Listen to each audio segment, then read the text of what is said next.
Oh boy, we is most definitely in the house. Come on in. I know G. Bush is still over there cooking, but you know we gotta let him do what he do. He is in the moment. He is doing his thing, and we gonna let him do his thing until he decides to finish doing this thing. And when he finish doing this thing, he'll show up. Right now, we ain't mad at him. You know what I'm talking about? We are definitely in here doing what we do. So, I hope y'all ready. Hope y'all got y'all seat. Hope you got you something to eat, something to snack on at least. Because I know y'all been over there watching G. Bush cook. But y'all can come on in and we do the same thing. You know what I'm talking about? Because it shall be what it is. All I know is I told y'all how to enter our house. When you enter the home of somebody else, you speak. You say, what's up? Let the people know that you are in the building because you never know who you know that's sitting in the same, that's sitting in the same exact lobby as you. You figure, did we? Y'all know how we get down. Miss K, Miss Patricia, Miss Brown. Premier Sports been in the building. You know what I'm saying?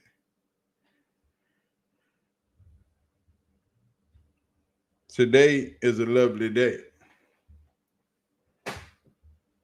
As we as my people on Facebook, they just gonna sit in there and watch. They some creepers. They just like spectating, you know. They don't participate. You know, but my YouTube activity is busting. Now, when G. Bush get through cooking over there and doing his thing, we got some things to discuss. Cause boy, I just dropped the video this morning. And if you haven't seen it, go watch it. And about right when G. Bush went live, I jumped on Twitter for a minute. And if y'all don't follow me on Twitter, y'all go follow the Yaush Twitter. You can't follow my Twitter because my Twitter is currently suspended, and it's been suspended since freaking February. And they ain't gonna release it back to me because I acted a fool. And Elon Musk people ain't about that business. But I jumped on Twitter, and the same thing that I made my video about this morning, I be damned. Yeah, I was right. They did what they always trying to do, provide cover. But not today. We not going for that. So today is crazy. G. Bush ain't gonna be with us long because he has a prior engagement. If he make it, because he over there cooking on his show. So he might not even make it, but we gonna do what we do anyway, regardless. Because y'all know how we get down. There is nothing that we do over here. We almost there. Y'all come on in. Make sure you introduce yourself and say hello and what's up to the people chilling in the chat. It's gonna be a cooking session. It is fixing to be a cooking session. And what do I have going on my phone right now? Because my family chat room is going nuts. I don't know what these suckers into. They into something. They into something. Let me turn this mess down. Because every time I make a video, my phone goes nuts. Now it'll be quiet for a minute. But everybody in. Because we finna get the show started. And G. Bush will show up when he show up. It is what it is. You can put that right there. So, but y'all know how we do in this thing. Before we even get started, we gotta give a shout out to the people that took the time out to watch this video. But while you're here, make sure you hit the like button, hit the subscribe button. If you don't mind, share the video out to your friends and family. But most importantly of all, don't forget to leave your comments in the comment section, because we have, or y'all have, good discussions in the comment sections. I read them, I like them. Most of the time I reply back, but don't forget to do that. And we cannot do not one video, not one, without shouting out our favorite ladies, the CU aunties. The CU aunties are always in the house. They are always showing support. So when you see them in the chat room, when you see them in the comment section, make sure you show a little love and say what's up. And please don't be disrespectful. Because being disrespectful to a CU auntie will get you hurt in these internet streets, get you blocked in a lot of places that you like to travel. So if you see them, make sure you say what's up and be respectful of our glorious, beautiful CU auntie. You know what I'm talking about? But the goalposts is starting to move. If y'all didn't see my latest video, I just dropped one this morning when I got back to the house. And it was all about the things that are going to happen now that Shadur has done what he's done. Now that he has shown out on the football field. The goalposts are going to start to move. The excuses are going to start to fly. I told y'all in that video that I just released not too long ago about Shadur confronting Tony Grossi, that the goalposts would start to move. As Shedeur Sanders is that boy, and the Cleveland Browns will start to try to cover their own behinds and try to cover up how they treated Shadur. And they would do it with the help of Mary Kay Cabot, their very own exclusive Cleveland Browns beat reporter.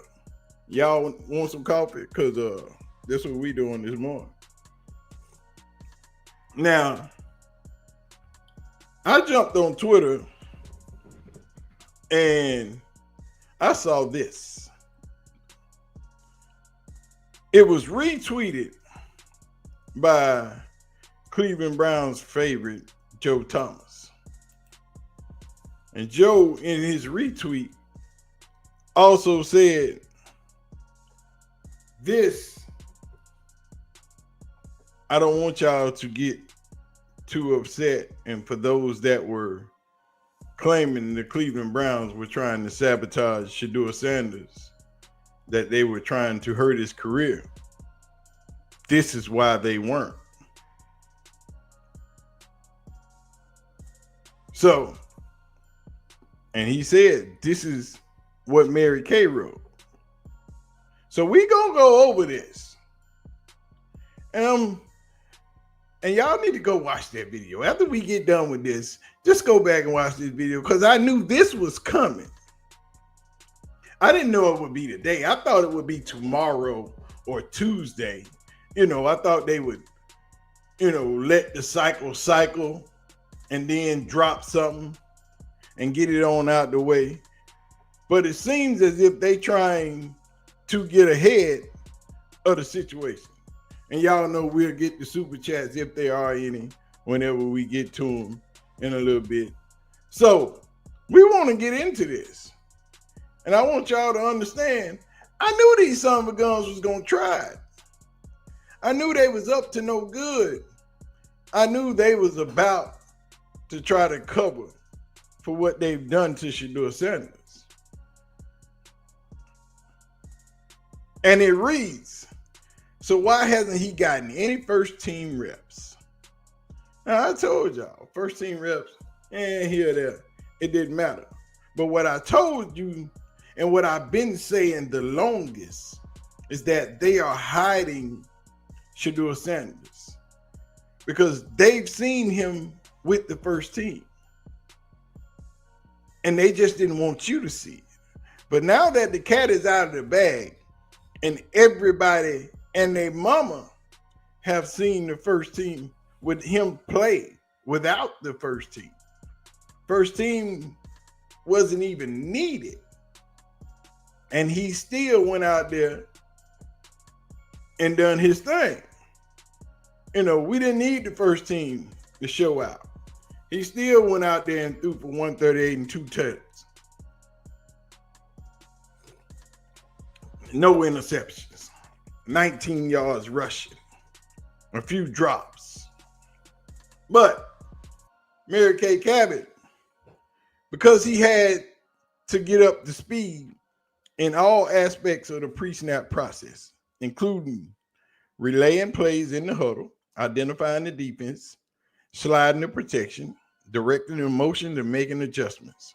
From snap to throw, he's mostly been dynamite, save for the time he's reverted to the habit of retreating under duress and taking would-be sacks. In fact, he drifted less in 11 on 11s than 7 on 7s, which speaks to the gamer in him. Now, let's just take that paragraph. Let's just stop it right there. And let's just start with he had to get up to speed in all aspects of the pre-snap process. All aspects of the pre-snap process. That means taking the play, coming to the line after you call the play, in the huddle, calling the play in the huddle, and getting out of the huddle. Now, mind you, we didn't see not one representation of that in this game. You didn't see no delay of games. You didn't see nobody trying to speed up and hurry up and get the play in. We need to play. We need to play. We need to play. You didn't see none of that. But this is why he ain't got no first team reps. This is what they saying now. Now, mind you, he did all this at Jackson State. He called the plays. He identified defenses. He audibled out of the plays where he thought he could get a better play. Or the blitz was coming to one side and he shifted the offensive line, his protection, to a different side. All this he's been doing since Jackson State. Mind you, they keep trying to tell us we don't know what we talking about. We ain't been watching him. We ain't been watching those well-off videos. We wasn't watching the Colorado State game where they was up, and instead of running the ball, Shadur saw a man zero on the defense, and he audibled out the play just to get his man the yardage that he needed for that day. We wasn't watching the USC game where he shifted the line because the blitz, they called the blitz to the other side, and he shifted the line and ran for a touchdown. We wasn't watching those games. We don't know what the hell we talking about. You know what I'm saying? He ain't never did none of this. He was so far behind. But, you know, it is what it is. Shedeur don't know what he talking about. He ain't never played football. This is his first year ever playing football. He ain't never called an audible. He ain't never seen a defense. He ain't never read a defense. We just grabbed him off the street. You know, all this is new to him. You really expect me to believe that? At times, during minicamp and training camp, Sanders worked with the third and fourth teamers on the opposite field, while the other three quarterbacks worked with the ones and twos installing new offense. We know that.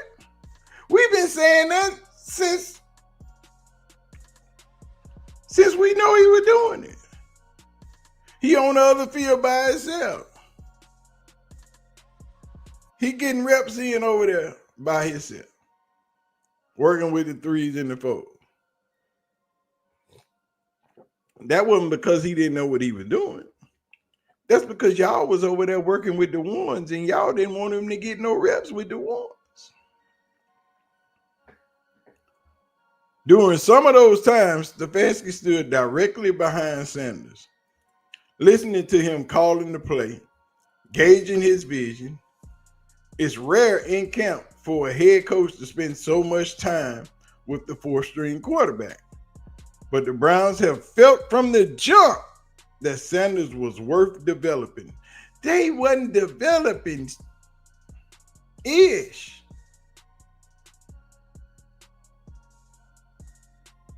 He was over there watching, yes, to see what he's standing behind him, to see what he see. But as a quarterback and a head coach, we don't see the same thing. You might want me to see something, but I see something else. That don't mean neither of us is wrong. We just see things differently. Yes, this is the defense that you call, but I'm watching this safety cheat up over here. You want me to see that this cornerback is playing off. No, I'm watching this safety cheat up. So I know he either playing this zone up front or he all the way coming. That means I got one-on-one on this outside over here. That's what I see. I see all this other shit. But I see what I want to see over here. I know that's one-on-one, and if he beat him off the rip, I'm letting it go. I see this zone over here. I know you want my first read to be over here on the right side, but I see on this left side that if he beat him after we hike this ball, it's going in the air. My first read is not going to be to my right. When I hike that ball, I'm looking directly over there. Everything else over here don't even matter until I have to come back. But see, they want to try to put it in writing so the national media can get it on Monday and they can say, well, this is what the Browns released. This is what they say they was doing to develop Shedeur Sanders. But we already know that he been that boy. We've seen it since high school, since Jackson State. We've seen him be taught, be drilled, be worked out by two of the most prolific quarterbacks that they say were the best in the game. So you think Peyton Manning didn't help him learn how to read defenses? You think Tom Brady just helped him work on his throwing mechanics? No. They did all of that. But see, y'all want to try to make it seem like we stupid. Because now he done put on this hell of a show. And you trying to wiggle your way out from under it. Because you know come Monday, they gonna beat y'all to death. Cleveland Browns front office gonna get beat to death by ESPN, Fox, CBS, Yahoo, The Athletic. Everybody gonna ask the same question. Now, why y'all been keeping Shedeur fourth on the depth chart? We know he better than Dylan Gabriel. We seen the tape. We got tape of them practicing. We got actual numbers of them practicing. And you still trying to tell us that he was a developmental piece. No, we know better. It's not just me saying that. It's not just irrelevant people saying that. These are people that actually cover this game telling you, we knew he wasn't no fourth-string quarterback. But since you drafted Dylan Gabriel in front of him, you tried to play to the politics of the situation. But what I tell y'all about that favor? Favor ain't fair. Told you, you'll get a blessing every now and then. But when God puts favor over your life, it ain't a one-time thing. That's a lifetime achievement. Everybody get a blessing every now and then. But once you get favor, favor ain't fair. Let's see how hurt Dylan Gabriel gonna be this week. I told y'all,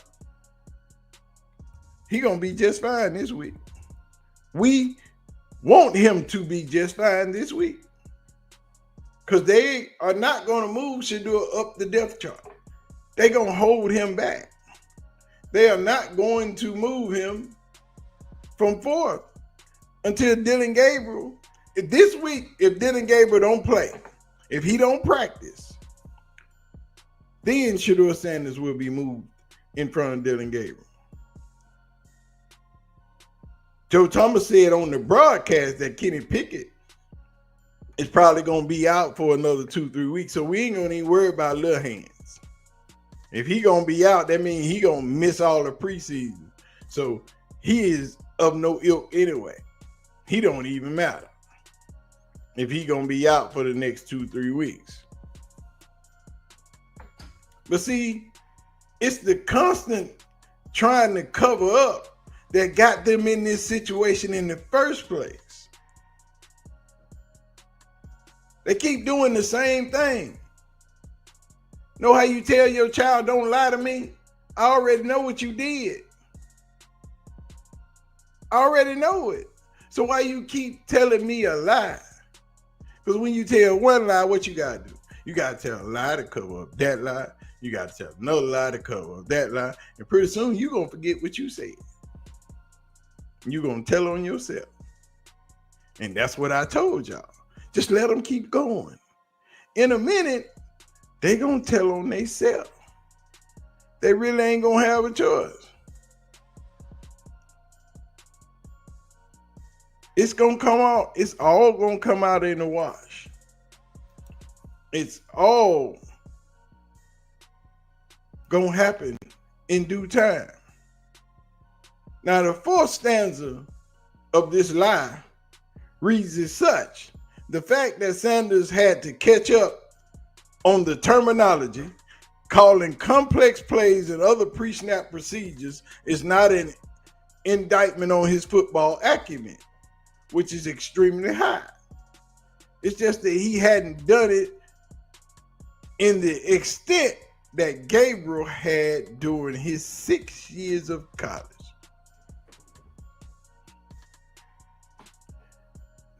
Why they lying to us? While Sanders had 6 offensive coordinators, the scheme, the terminology, and the concepts weren't necessarily overhauled by all of them. Gabriel had 2 offensive coordinators.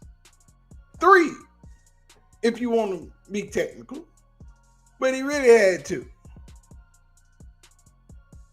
He really had 2.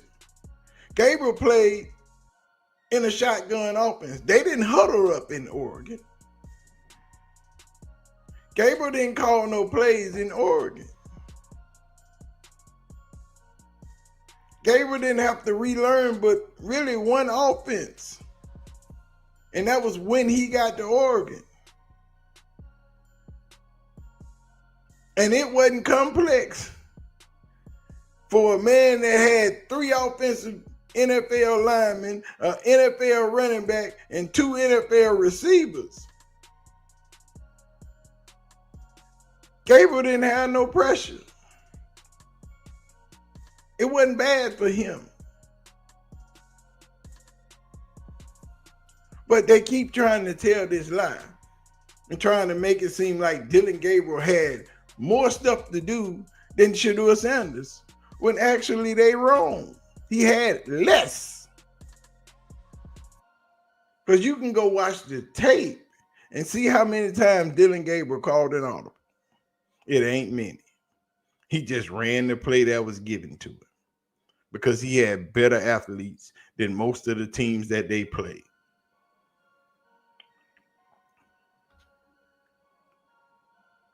I don't understand why you ain't got to swallow the whole pill.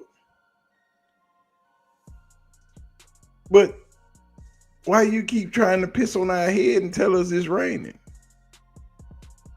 We not stupid. As a fan base, as the people that follow Cleveland, they are calling their fan base stupid.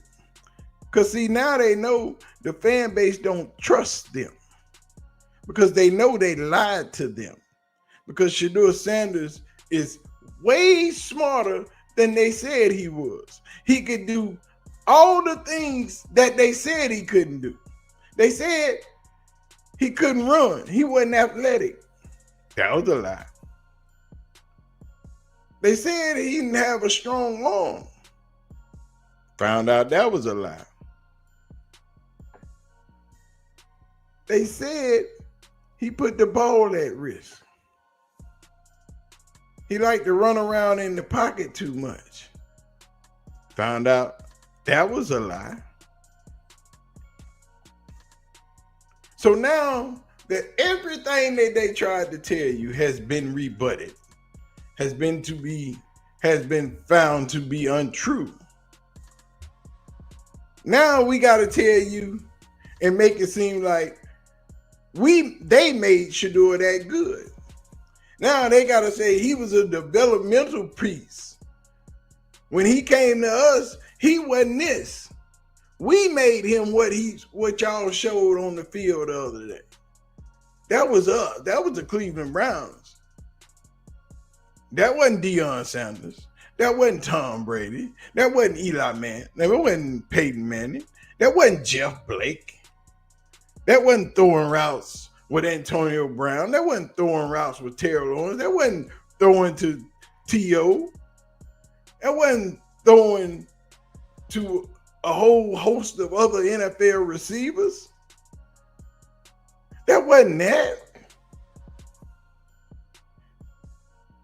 That wasn't talking to Pac-Man Jones and all these other DBs, learning about defenses and what happens when the safety pushes up or when he shades you a little bit this way. You know, that he don't know none of that. What y'all saw Shadur Sanders do we taught him all that. He didn't know how to read defenses. He didn't know how to shift the offensive protection. He didn't know how to call audibles. We taught him all of that. Now we stupid. Like, we haven't seen every game Shadur Sanders didn't play since he been in college. That's what they trying to tell you. Shedeur Sanders was a shell of a quarterback when he got to Cleveland. He didn't know much. We had to baby him. We had to take a group of players and sit him over here on the other field and teach him how to do it. Come on, man. Are we all stupid? What we doing? Somebody talk to me. What we doing? Shadur Sanders didn't know nothing when he got here. We had to help him along. We had to feed him information. Kevin Stefanski has groomed Shadur Sanders and turned him into a magnificent quarterback.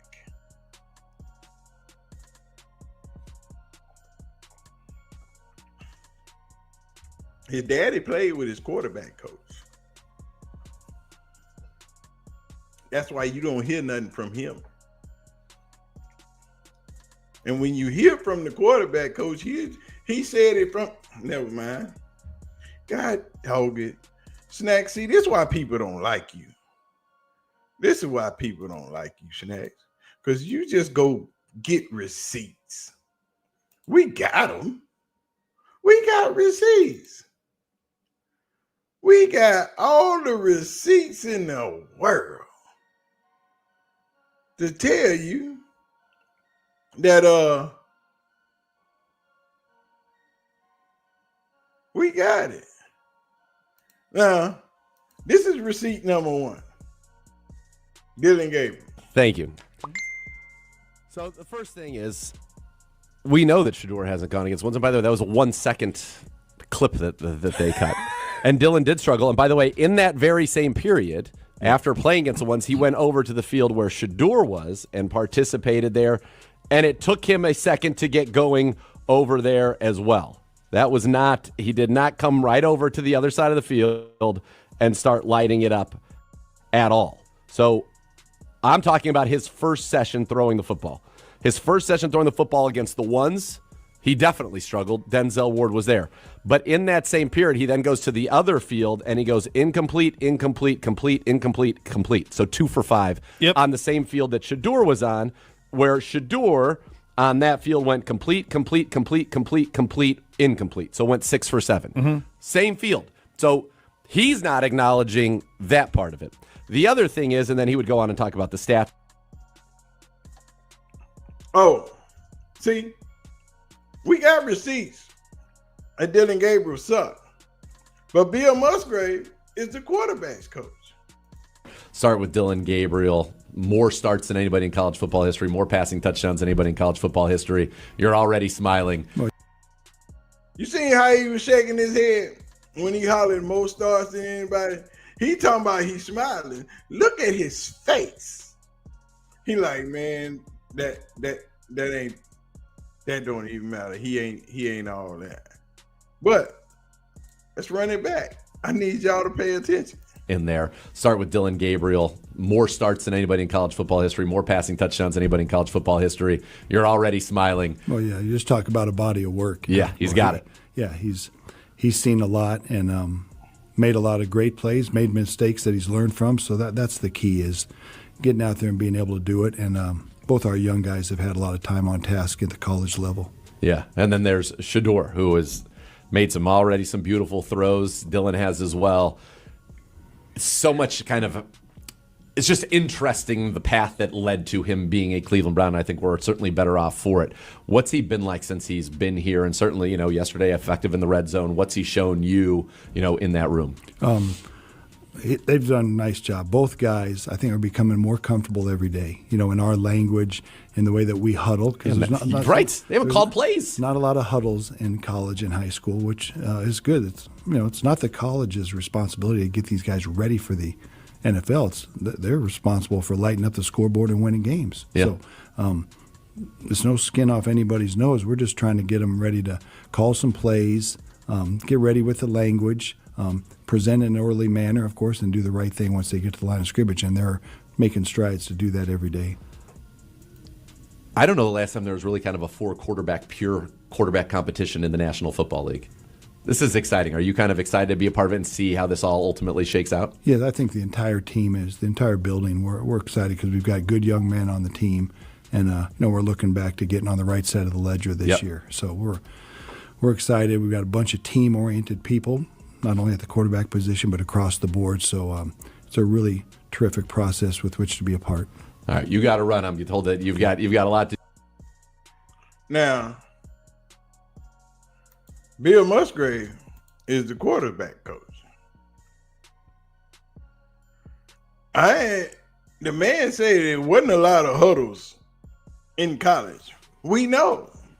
So you tell me how is Dylan Gabriel so far ahead of Shedeur? How is he so far ahead in what he does that Shedeur is a special project? Now you saying Shedeur stupid. He can't learn. He has only been taught by NFL quarterbacks. His offensive coordinator, his last one in college, was an NFL offensive coordinator, NFL offensive head coach. Hell, his current head coach worked for him. So you tell me, his current head coach built his playbook off of his offensive coordinator. So what are we doing? Kevin Stefanski built his offensive coordinator off his playbook off of him. So tell me what's so hard to understand. How is Shedeur behind him? See, the facts don't add up. The things you keep trying to get me to believe, we know aren't true. But see, they can pull it off in Cleveland because a lot of people in Cleveland didn't follow Colorado, don't know much about Shedeur, don't know his history, didn't watch a lot of well-off media videos. But see, those of us that came with him, that are immersed in that culture, we know better. And we are crying foul. And we loud. And we are bigger than the fan base that you had, because Shadeur's fan base is bigger than theirs. Y'all got a couple of 100,000. Shedeur got a couple of million. See, we know you lying. We just want you to stop trying to make him seem like he don't know what he's doing. Like he didn't understand. And just say, hey, we drafted Dylan Gabriel in front of Shedeur.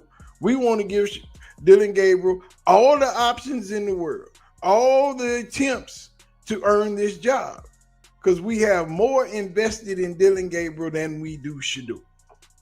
Just say it. We already know it. Just say it. It ain't gonna hurt nobody's feelings. But you keep trying to feed us this bull crap. Now you put yourself in a hole. And getting out of this hole is gonna be hard. Because now your fan base is starting to give you that shovel. Because they see you with the bull crap. They see you.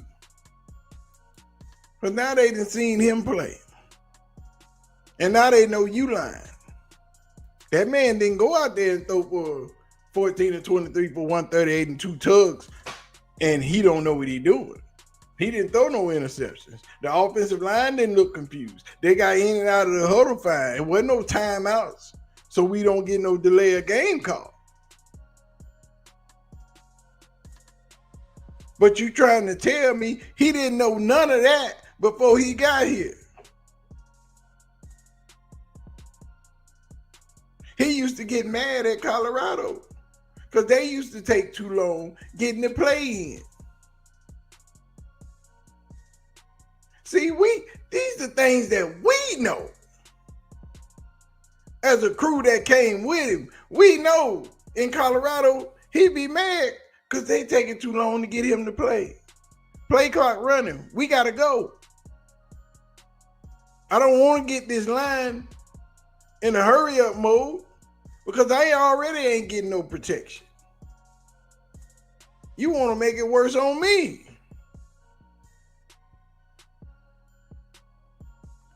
I don't understand. They want us to believe the crap that Mary Kay out here spewing. They trying to get ahead of this Monday media rush that they know they finna take. Because they finna take one. They finna get beat the hell up.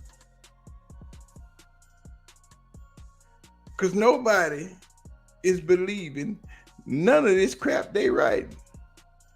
Now, Stephen A is an idiot. I grant you that. Stephen A is an idiot.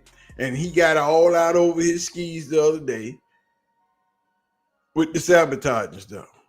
But if he see that and he just go ahead and go ham on him, I'm with him all day. I'm with him all day. Because I even said I'm cool with him not getting the first team reps right now. Because we see the way they're trying to go. They're heavily invested in Dylan Gabriel because they want to be right. Not because they believe Dylan Gabriel is better than Shedeur. Hell, they know that's not true. They just want to be right. They want him to be good enough to where they can put him out there for a game or two, knowing he gonna get hurt. Knowing that 1 or 2 licks and he out of here. Then Shadur, enter my friend. They just want to be right. Because they don't want to look like idiots. Because this 3rd round pick sucked. And the 5th round pick out here balling. I hope Dylan Gabriel is ready this week to practice and play in this game. Because at this point, the Cleveland Browns are trying to walk everything back. I've been telling y'all, Mary Kay is their scapegoat.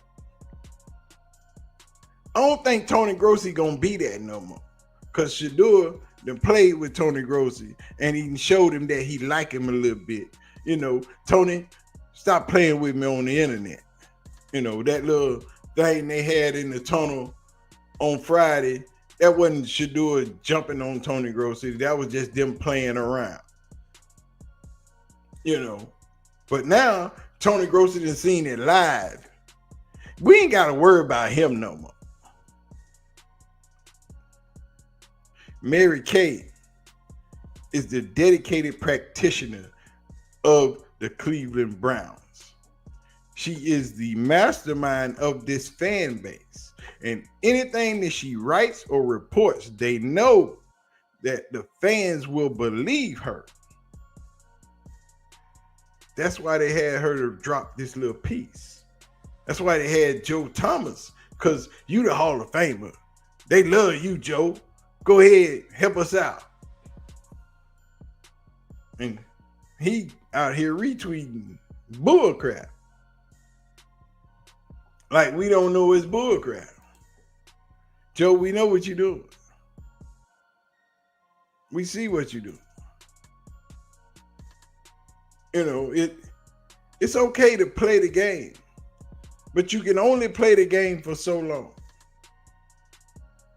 You can only tell a lie for so long. And then it's going to come back to bite you in the ass, like it's doing Cleveland right now. I don't know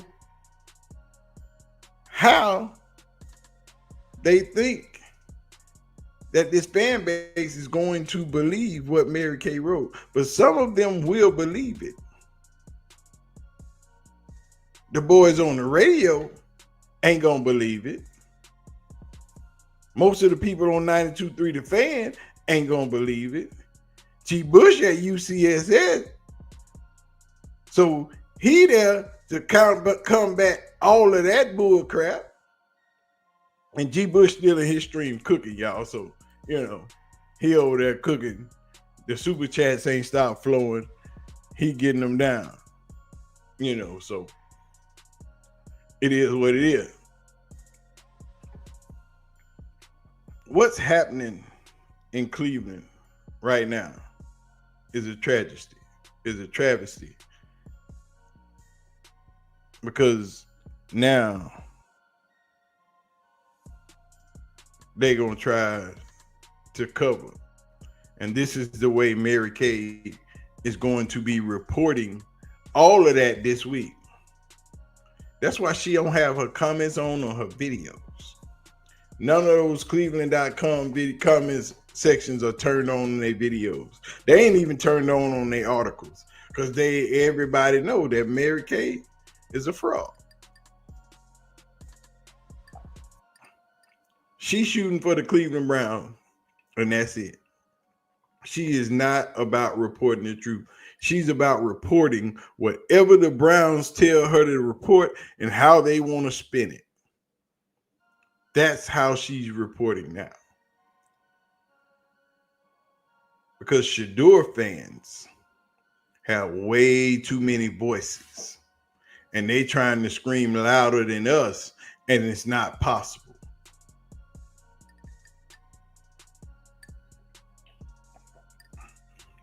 See, when you drafted Shedeur, you thought you were going to be able to control his fans and what they partake in, the news that they get. But they didn't know. We are super immersed in what Shedeur does. We follow things around here. Some of these fans will investigate. They will do deep dives, so don't get it twisted. Shedeur fan base is bigger than the Cleveland Browns fan base altogether, him by himself.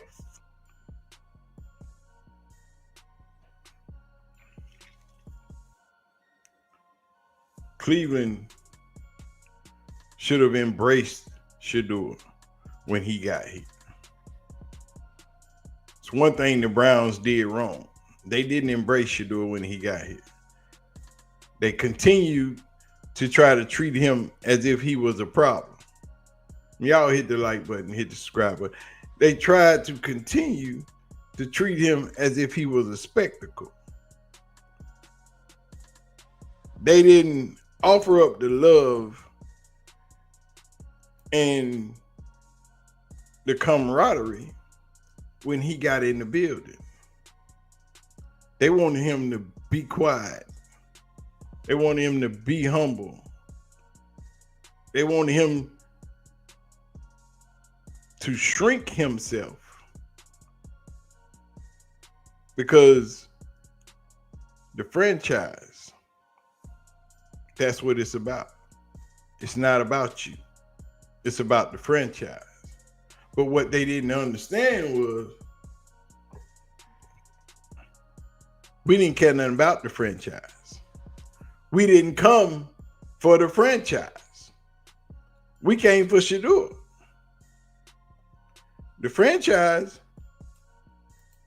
at this point don't matter until the franchise shows Shedeur love. The franchise gonna get this heat. It's gonna get this work. So if the franchise don't tighten up, they're going to have a major problem on their hands. They're going to have a revolt. If they don't respond to the best player they got on their program. And we talking on the offensive side, not defense, because they'll say that's Myles Garrett. And I say you're right. But if you don't show the love to the best quarterback you got in the room with the biggest fan base that you could ever have, you don't understand the game. We understand that you got the money. You the billionaire. But you can't control what's on the outside. And you'll end up losing more than winning. See, because the main goal is for them to keep the stadium crowded, keep them seats warm, keep selling them hot dogs and them beers, keep selling that parking out there. Because he's selling you that dream that we gonna build this new stadium. But if the curse of Art Modell is still hanging around, you might not get that stadium. If they don't get behind Shedeur, because now their fan base knows what Shedeur is, knows what Shedeur can do. This might be the first time that them ticket sales don't go the way you want them to go. See, because Cleveland Browns have one of the best fan bases in the NFL. They sell out damn near every home game. They travel a little bit in the circle, Cincinnati, Pittsburgh, Philadelphia, things of that nature. But you better get behind 12. You shouldn't have let that idiot get his number. See, that was the first thing you did. You let somebody else get his number.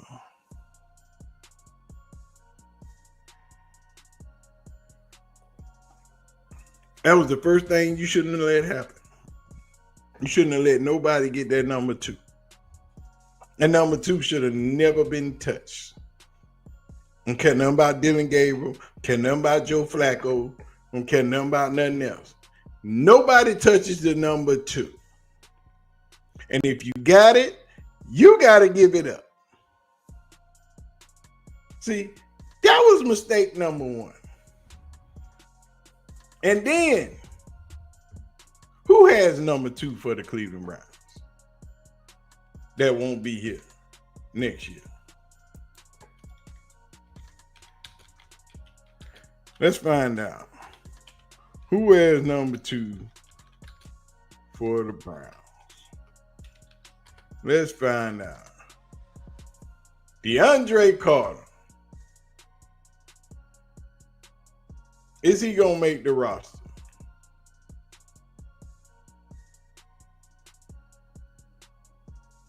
See, you shouldn't have never let that man get that man's number. Why would you let somebody that's a undrafted free agent? Well, he ain't no undrafted, but he is a free agent. Somebody who might not make the roster get that number. That number should have been put in the locker room when he was freaking drafted. See, that's what gave some of it away. That's how you knew you didn't have his back. Flacco came back and got his number.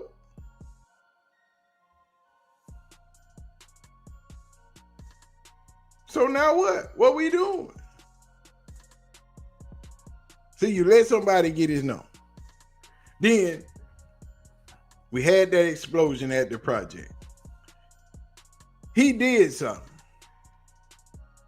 He had an event but the team didn't show up. The organization itself didn't pitch in, didn't offer the help, didn't even send nobody.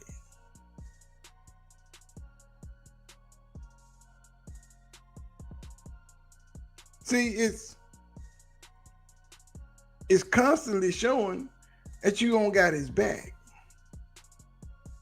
Then Kevin Stefanski jump on TV and say, hey, I ain't want him no way. That's all. That's Andrew Berry. Ain't got nothing to do with me. Hey, don't look over here at me. That is not me, man. I ain't touching that with a 10-foot pole.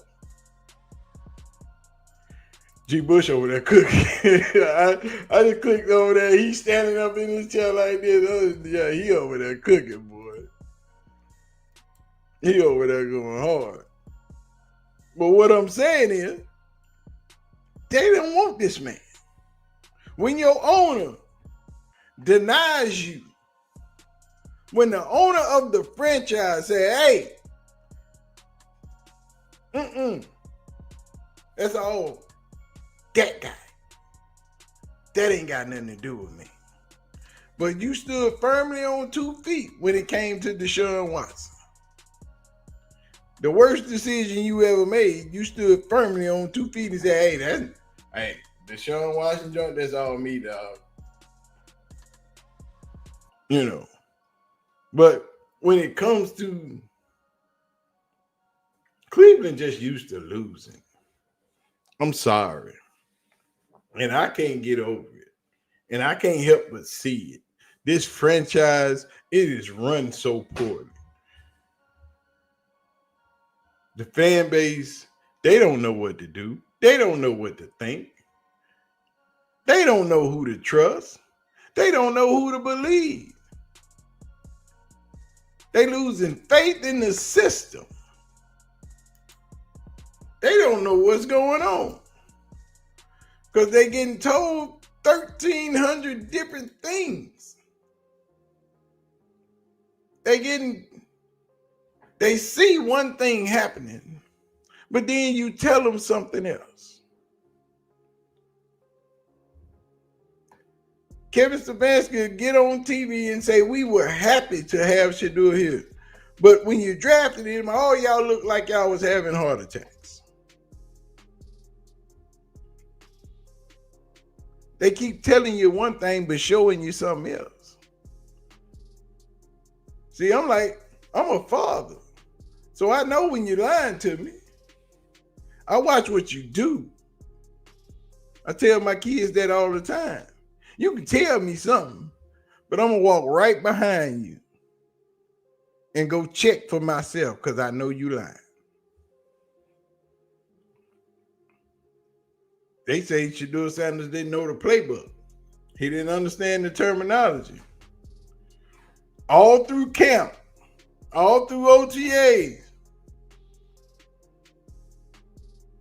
his completion percentage been better than everybody. He been completing more passes, throwing more touchdowns. But he don't understand what he doing. He don't know what he doing. He just out there throwing the ball. He don't know where the ball's supposed to go. He don't know nothing. But y'all keep telling us he don't know what he doing. We stupid. The fans are lost. They don't trust the organization. And this time, it might cost them. Because now, a lot of these fans are heavily invested. A lot of them have changed their mind about Shedeur because they were listening to Mary Kay and Tony Grossi spit all this bull crap. But then they saw it. See, then they saw it. They saw him live and in person against another team, not practicing, not getting reps. They saw him live with bullets flying around him. They told you he couldn't run, but they saw him go from one side of the field to the other without being touched by anybody. say he wasn't athletic, but they saw him on that run out where he ran for that first down. They said he couldn't read the defense. He ain't got no arm. But he floated that thing over there to Florio. When Florio caught that one-handed touch pass, I saw them eyebrows go up like, oh, look at that. Because he missed the first one. He missed the running back wide open coming across on the left side. You know, on them first two drives. That was all adrenaline. That's because he ain't played in a while. But when he settled down, when he got comfortable, when the game felt normal, when he let all that crap out of his head, when he stopped listening to the noise, and he just woo-saw.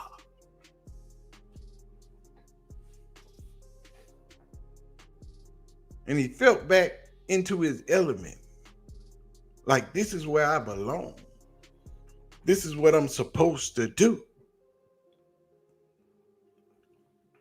Then you saw him hitting Gage Larvadan across the middle. Then you saw him eluding sacks and running from defenses. Then you saw him hitting people on cross routes and post corners, throwing darts across the middle for touchdowns. Then you saw Shedeur come alive. That was one of Shedeur's biggest flaws in college.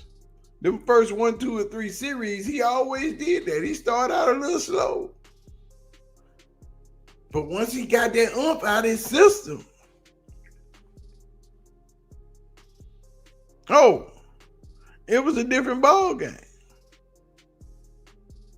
And see, they gonna beat that one play in the ground where he almost got sacked, where he ran back, you know, because the offensive line got blew up.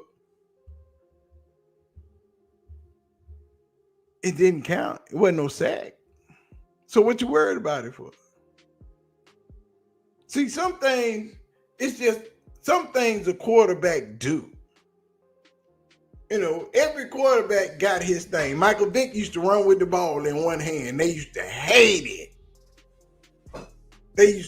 Michael Vick used to run with the ball palm just out to the side. Just, gotta go.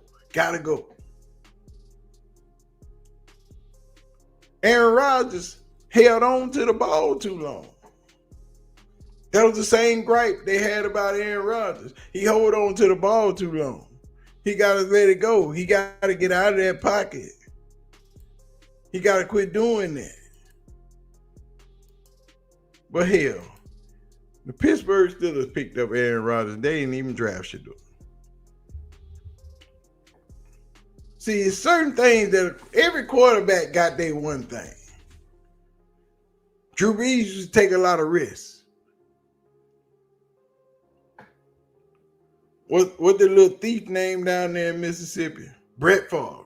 Little thief. Call him the gunslinger. He just throw it all over the yard. Just take chance after chance after chance. They didn't like it. As long as he was winning, they was loving it.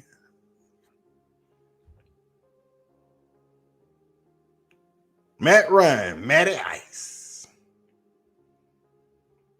Matty Ice. Atlanta Falcons hero. Matty was cool. Didn't fold under pressure. Wasn't winning a damn thing, but he didn't fold under pressure. But what I'm saying is every quarterback got their thing. They got that thing that they do. You know, and everybody don't like it. But you got to let them do their thing. Because that's how they play. It might be not be to your liking. Every quarterback ain't going to do the same thing. It's just not. Dak ain't that accurate. But he one of the highest paid quarterbacks in the league.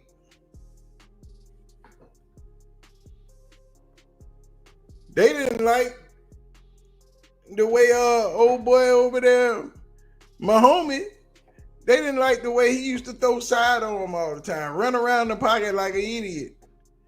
He gonna get hurt. But long as he winning, he doing his thing. But now it's a problem. You know what I'm saying? Now, everything he do, they ain't gonna care as long as he winning. Just like Friday, when he ran around the pocket because the front line got beat up and them boys was in the backfield as soon as he said hike, what you expect him to do? But it wasn't no sack. But they gonna talk about that next week more than anything. You know, they gonna talk about that more than anything come next week. All of that is gonna be on deck. Oh boy, I can't hear you. I tell y'all what, G. Bush is into his stream and has messed around and stepped into the house. But he got to get his back up and popping, so we gonna give him a minute before we let him back in the house. You know what I'm talking about? He working on some things. But I'm telling y'all, man, they are trying to make y'all believe that Shadur stupid.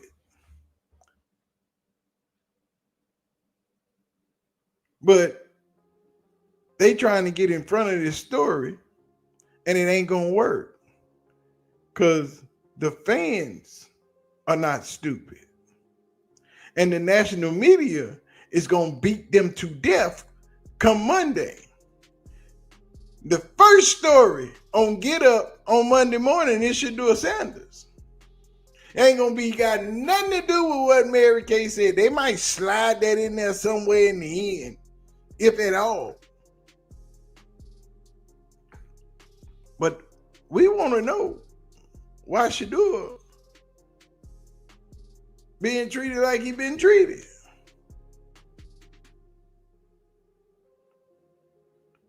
See, because they need to stop trying to tell you Shadur don't know what he doing. See, because Mary Kay just want to protect the Browns because she been covering them all her media career. This is Mary Kay's baby. Kevin Stefanski, Andrew Berry, old crazy owner, all of them know that she loved the Cleveland Browns. And she will spend anything that they want her to spend. I'm telling y'all, that video I dropped this morning, because I knew that they were going to pull this crap. I knew what they were going to try. I knew they was going to try it. I don't even know if G. Bush know about this, because I don't know what he was talking about in his stream. I know he was talking that good-ish. You know, I know he was keeping the people fed. I know he got them clean and crispy over there. Beards lined up, eyebrows looking sexy. I know that he was in the barbershop doing what he do, getting the people together. But for y'all that's just getting in here, I don't know if G. Bush and put y'all on what I'm on. You know what I'm saying? Because we over here on a different level. We over here talking about the Cleveland Browns, how they trying to cover their behind because they gonna get ripped to shreds all next week. You know. Oh yeah, Amber, you gotta get them eyebrows. You gotta get them things done. You know, you gotta. I bet you got yours done right now. Ain't no doubt. But what they trying to do is cover Cleveland for what they've done to Shedeur, how they've treated Shedeur, how they've covered Shedeur, how they've tried to make you think that Shedeur is a big dummy, that he didn't understand what to do with this offense, that he didn't understand the terminology. He never called a play in the huddle. He couldn't do the things that needed to be done to be a quarterback. They trying to make you think that Shedeur was a project, that since he's been in Cleveland, they've done all the things for you to see what you saw on Friday on the field. Because they've been spinning that narrative that Shedeur wasn't ready, that Shedeur didn't understand the playbook, that Shedeur couldn't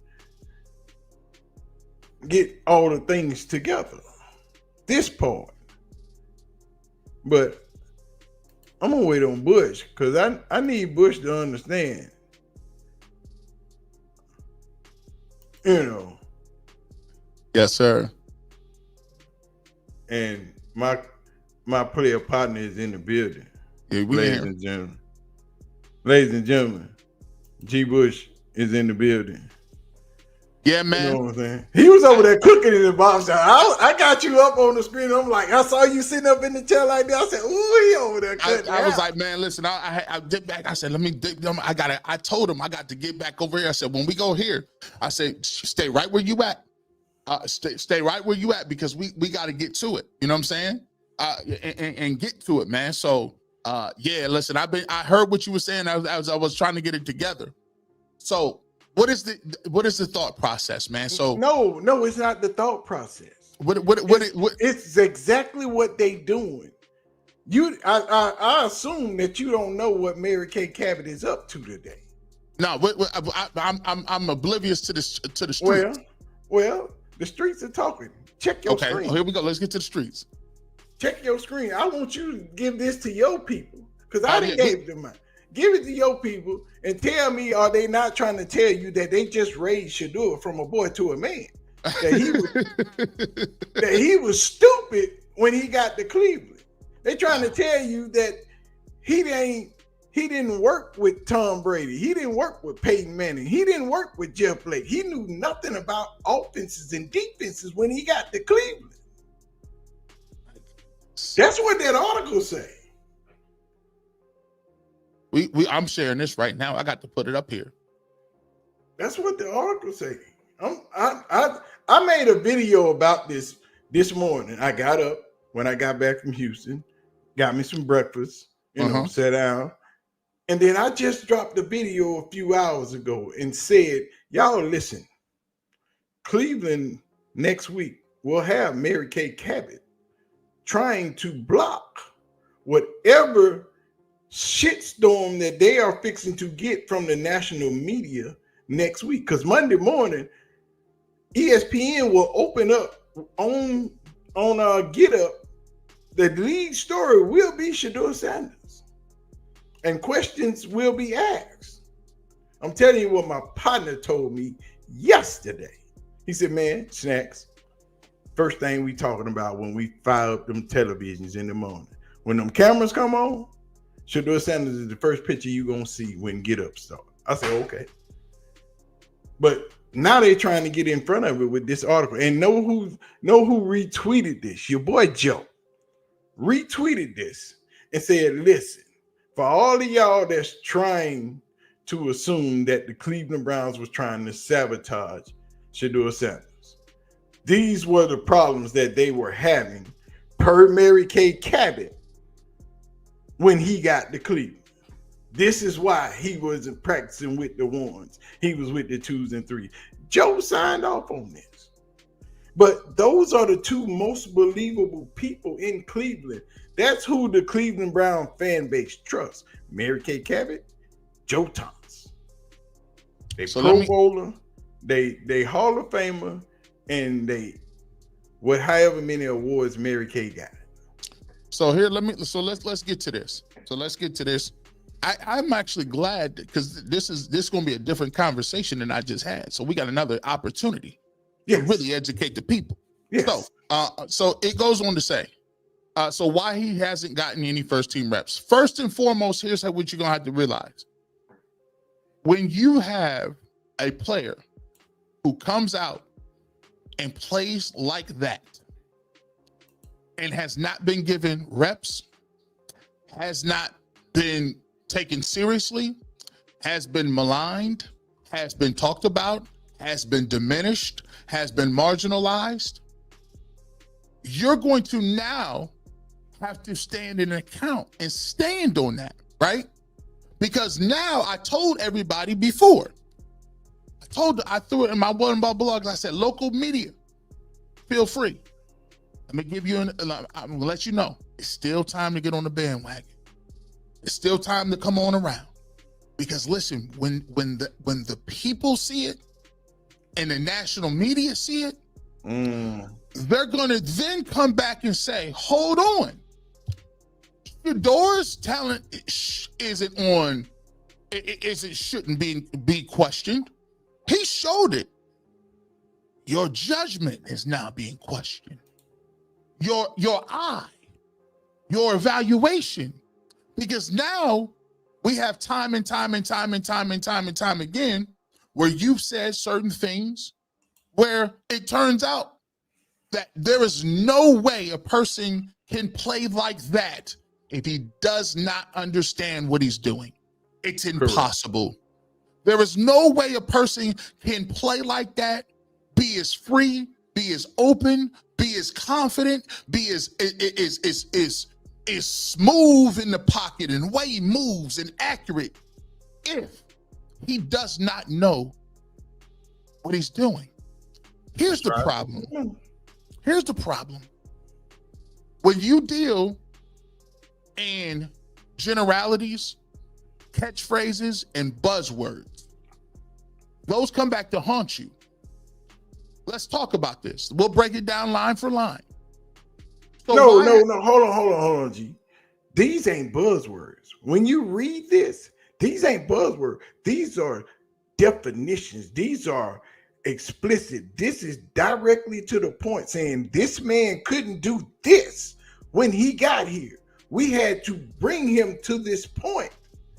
Let me ask you this question. But read this thing. Go ahead. Let me ask you this question.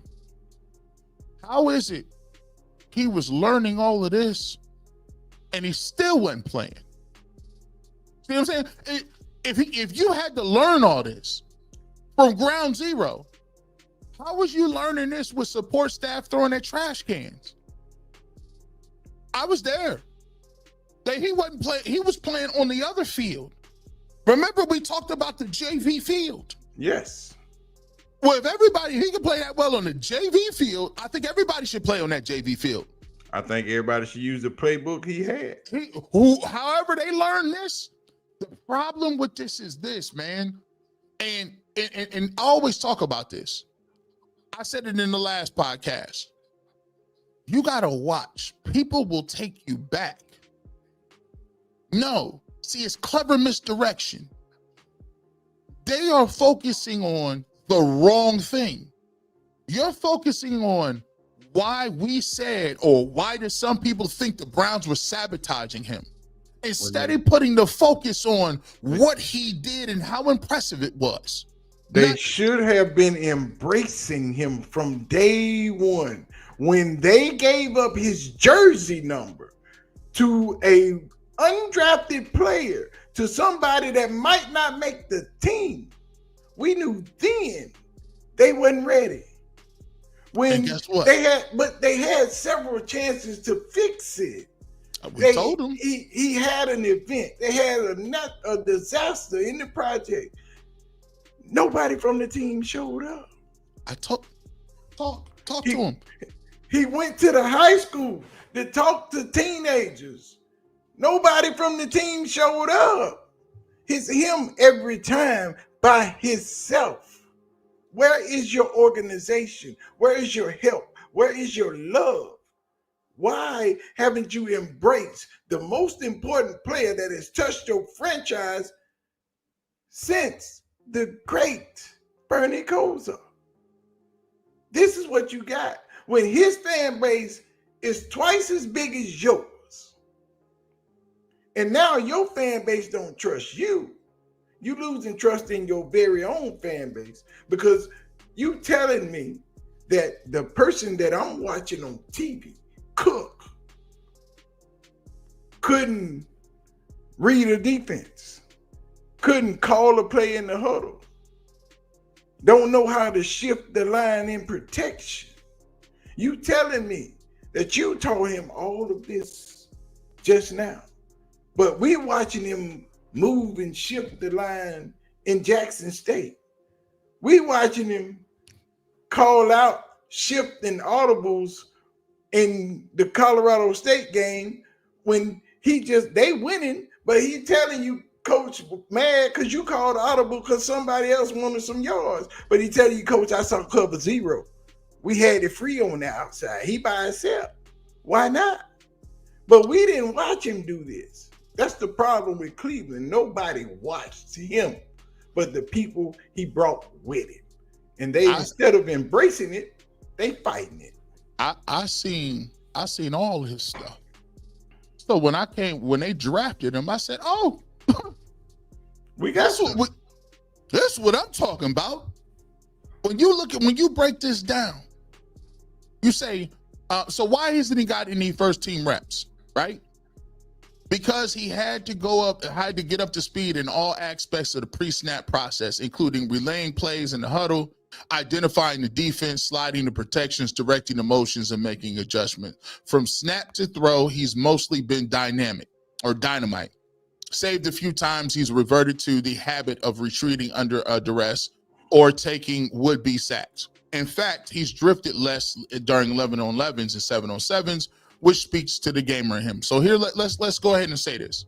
Here's the problem with this. If you telling me that he's not done this, he in all aspects of the pre-snap process, I was at practice. This is why you go. This is why you show up. Because at practice, no coaches are pulling them aside saying, "Oh, you didn't make the right throw." Nobody is out there moving around. Let me tell you what happens. Let me tell you what happens. And just to give a direct correlation, and we said this last time. When you put in 25 plays prior to practice, you don't know which reps you're going to get. If each one of the quarterbacks is out here getting 6 plays apiece at 4 quarterbacks, that means at random, you got 6 out of 25 plays that they can call. At any time. Now, how many times has he been on the field and they stopped the practice and said, wrong play, wrong route, wrong cadence, that's not the protection? Never. So the thought process that he doesn't know that or has not done that, first and foremost, that is an indictment on what you're not understanding about college football systems. He came from a system in which they do that. His coach, like the fact that you're going to diminish, Pat Shermer was a coach for the Cleveland Browns. Oh, no, hold on. Not just that. Kevin Stefanski worked for him. Kevin Stefanski ripped his offense off of Pat Shermer's playbook. They need to stop. So when you say that, you're diminishing the fact. Now here's also the ultimate part that people get tired of. When you're saying, all right, there's at times at minicamp and training camp, Sanders worked with the 3rd or 4th teamers on the opposite field while the other 3 quarterbacks with the 1s and 2s installing a new offense. Listen, at the end of the day, the thing that we ain't gonna do is we not gonna diminish what he did and the work that he putting in and on that football field. Kevin Stefanski wasn't out there staying 40 minutes before practice and 40 minutes after practice. Kevin Stefanski wasn't out here when he was running with the 2s and 3s, like you said. They was putting the offense in on that field. He was over here doing whatever he was doing. Don't get to the game and him do what he need to do. And instead of you just saying he looked good, he did his thing, you gonna strip his medals like he Marion Jones and give it to the coach when the coach didn't give him no reps. Even when he said he was starting, he still gave Tyler Huntley snaps. No, He still gave every other quarterback snaps. yeah, that's the problem. The 2 that ain't playing, you give them snaps. Why they So- need snaps? So we're not going to strip his medals and now all of a sudden he looks good is because they did a good job in teaching him how to read defenses. Stop it. He's been doing that. He's been accurate. He's been reading defense. He's been sliding in the pocket. The problem is, this is damage control 101. Yes. Damage control 101 is this. I told them when I did my blog on Friday, I said, you got 48 hours. I need y'all to come up with something. Y'all better get together. Y'all better figure it out. Because the next question that's coming is, what the hell was y'all looking at all summer? You said Dylan Gabriel was the supercomputer. I saw him go 3 of 14 with all them reps with the ones. Instead of the onus being on the other guys to perform, it's about what Shedeur Sanders is or is not. See, but now he flipped the conversation, OG. He flipped the conversation because now it's time for you to deliver. See, Shedeur already did what he did with no reps out of the blue, putting on touchdowns. Now, guess what? All those who got all the reps, what are you going to do? And they got to do it better. The bar has been set. This is bare minimum. What you talking about? I need all of y'all to step your game up. Get your hamstrings together. Get your treatment together. I need you to step your game up because we see, boom, where we at with it. Because you got reps with the ones. You got to do better than what I did.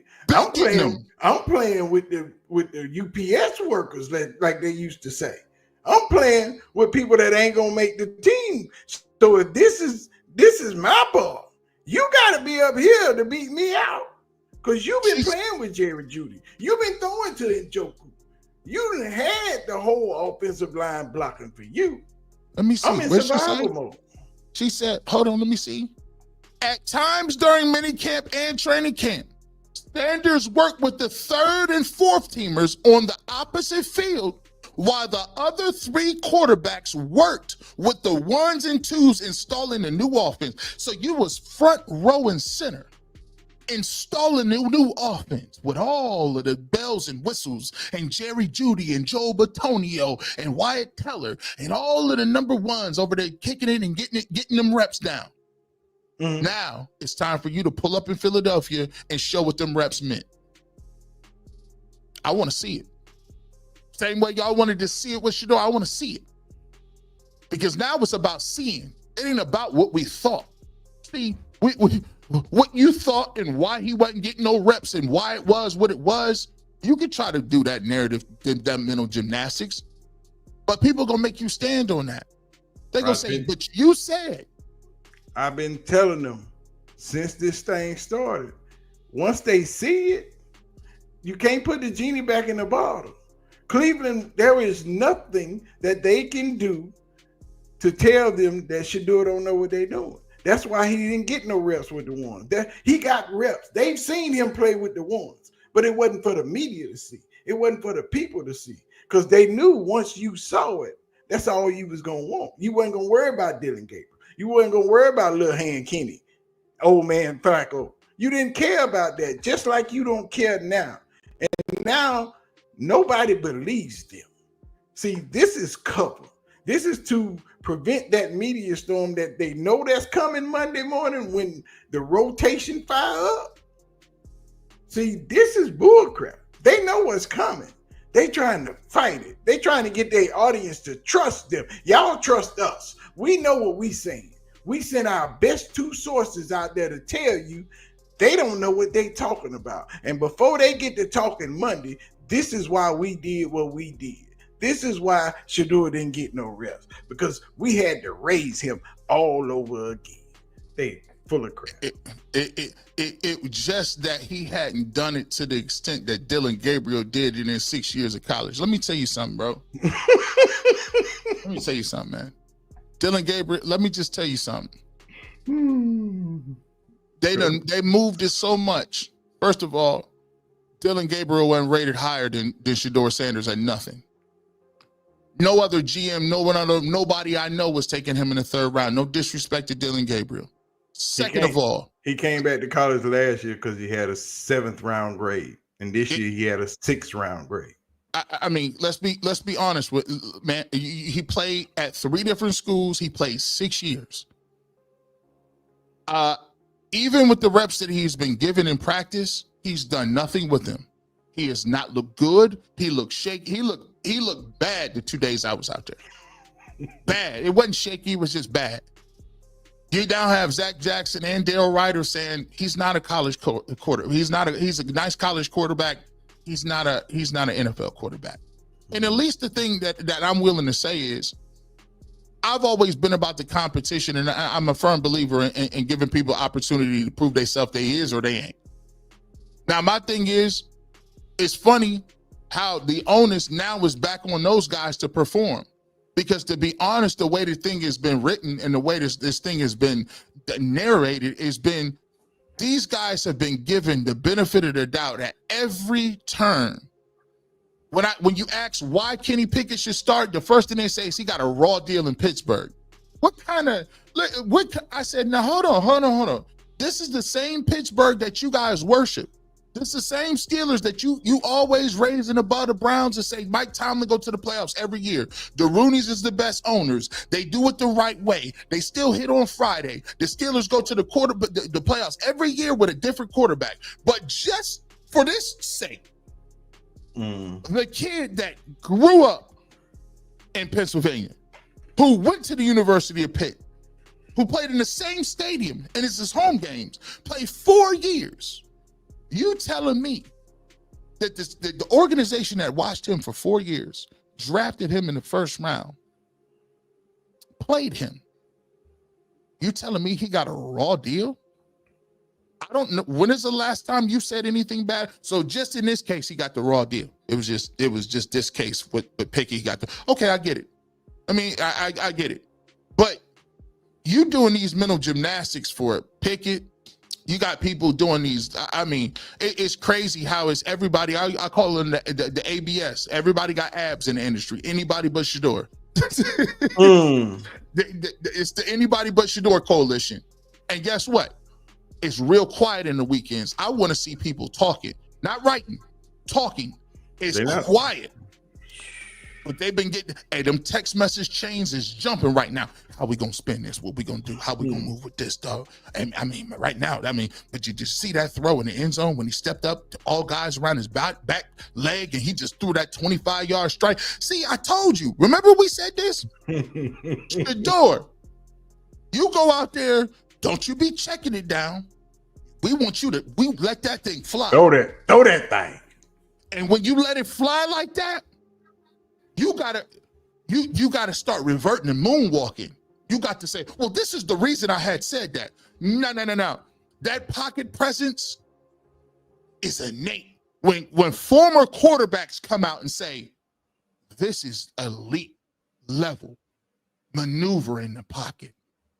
Not only does he know where the blitz is coming from, he subtly moved on the 2nd touchdown pass. He wasn't pressed. He subtly moved the back, reached, blocked the pickup guy, and then he says, okay, let me see. Let me slide in the pocket. He was doing the electric slide out there. Slide to the left. He got to that back foot, threw the football down and away, sliding touchdown catch between 3 defenders. And he sat back down when he did it. And you trying to tell me he had to catch up. And he lapped them dudes. That ain't catch up material. That is I've been him material. And that's why when you caught them faces on them sidelines, Ooh, they was ugly. Boy, that's a But- ball. But them veterans, you saw where them veterans were. They was right there with him. Now, that's our boy right there. We know we got one. Myles Garrett, David Njoku. See, that's the thing you can't do. And shout out. See, this is the thing. This is why Shedeur, he polished. Mm-hmm. He went to Tony Gross. He said, Tony, let me talk to you, dog. Man, why you be hating? You be hating, dog. You be hating. You know what I'm saying? You gonna say something nice. You know why? Shedeur is self-deprecating. He makes it so hard for you to root against him because he knows how to communicate with people. He didn't make it contentious. He wanted, what he wanted to do is tell him, I be hearing what you be saying.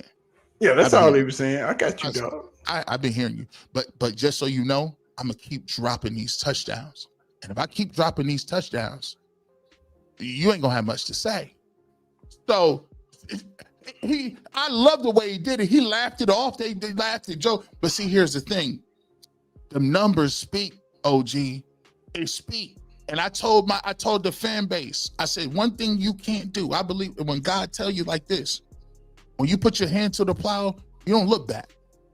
Beware of people that want to bring you and talk to you about stuff that's not relevant.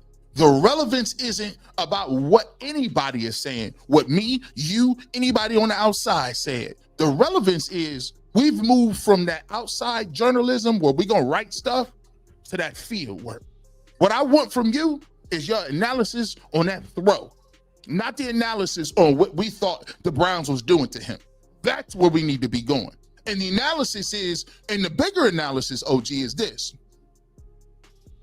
Somebody gonna lose some reps. Which one is gonna be? Ain't nobody gonna lose no reps this week. They ain't gonna lose them. No. Not this week. Not this week. But here's the thing: they forced to play for their job now. Mm-hmm. They're forced to earn their keep. They're gonna hold them out because you know what the lie is coming up. They ain't played no games yet. They ain't been on the field.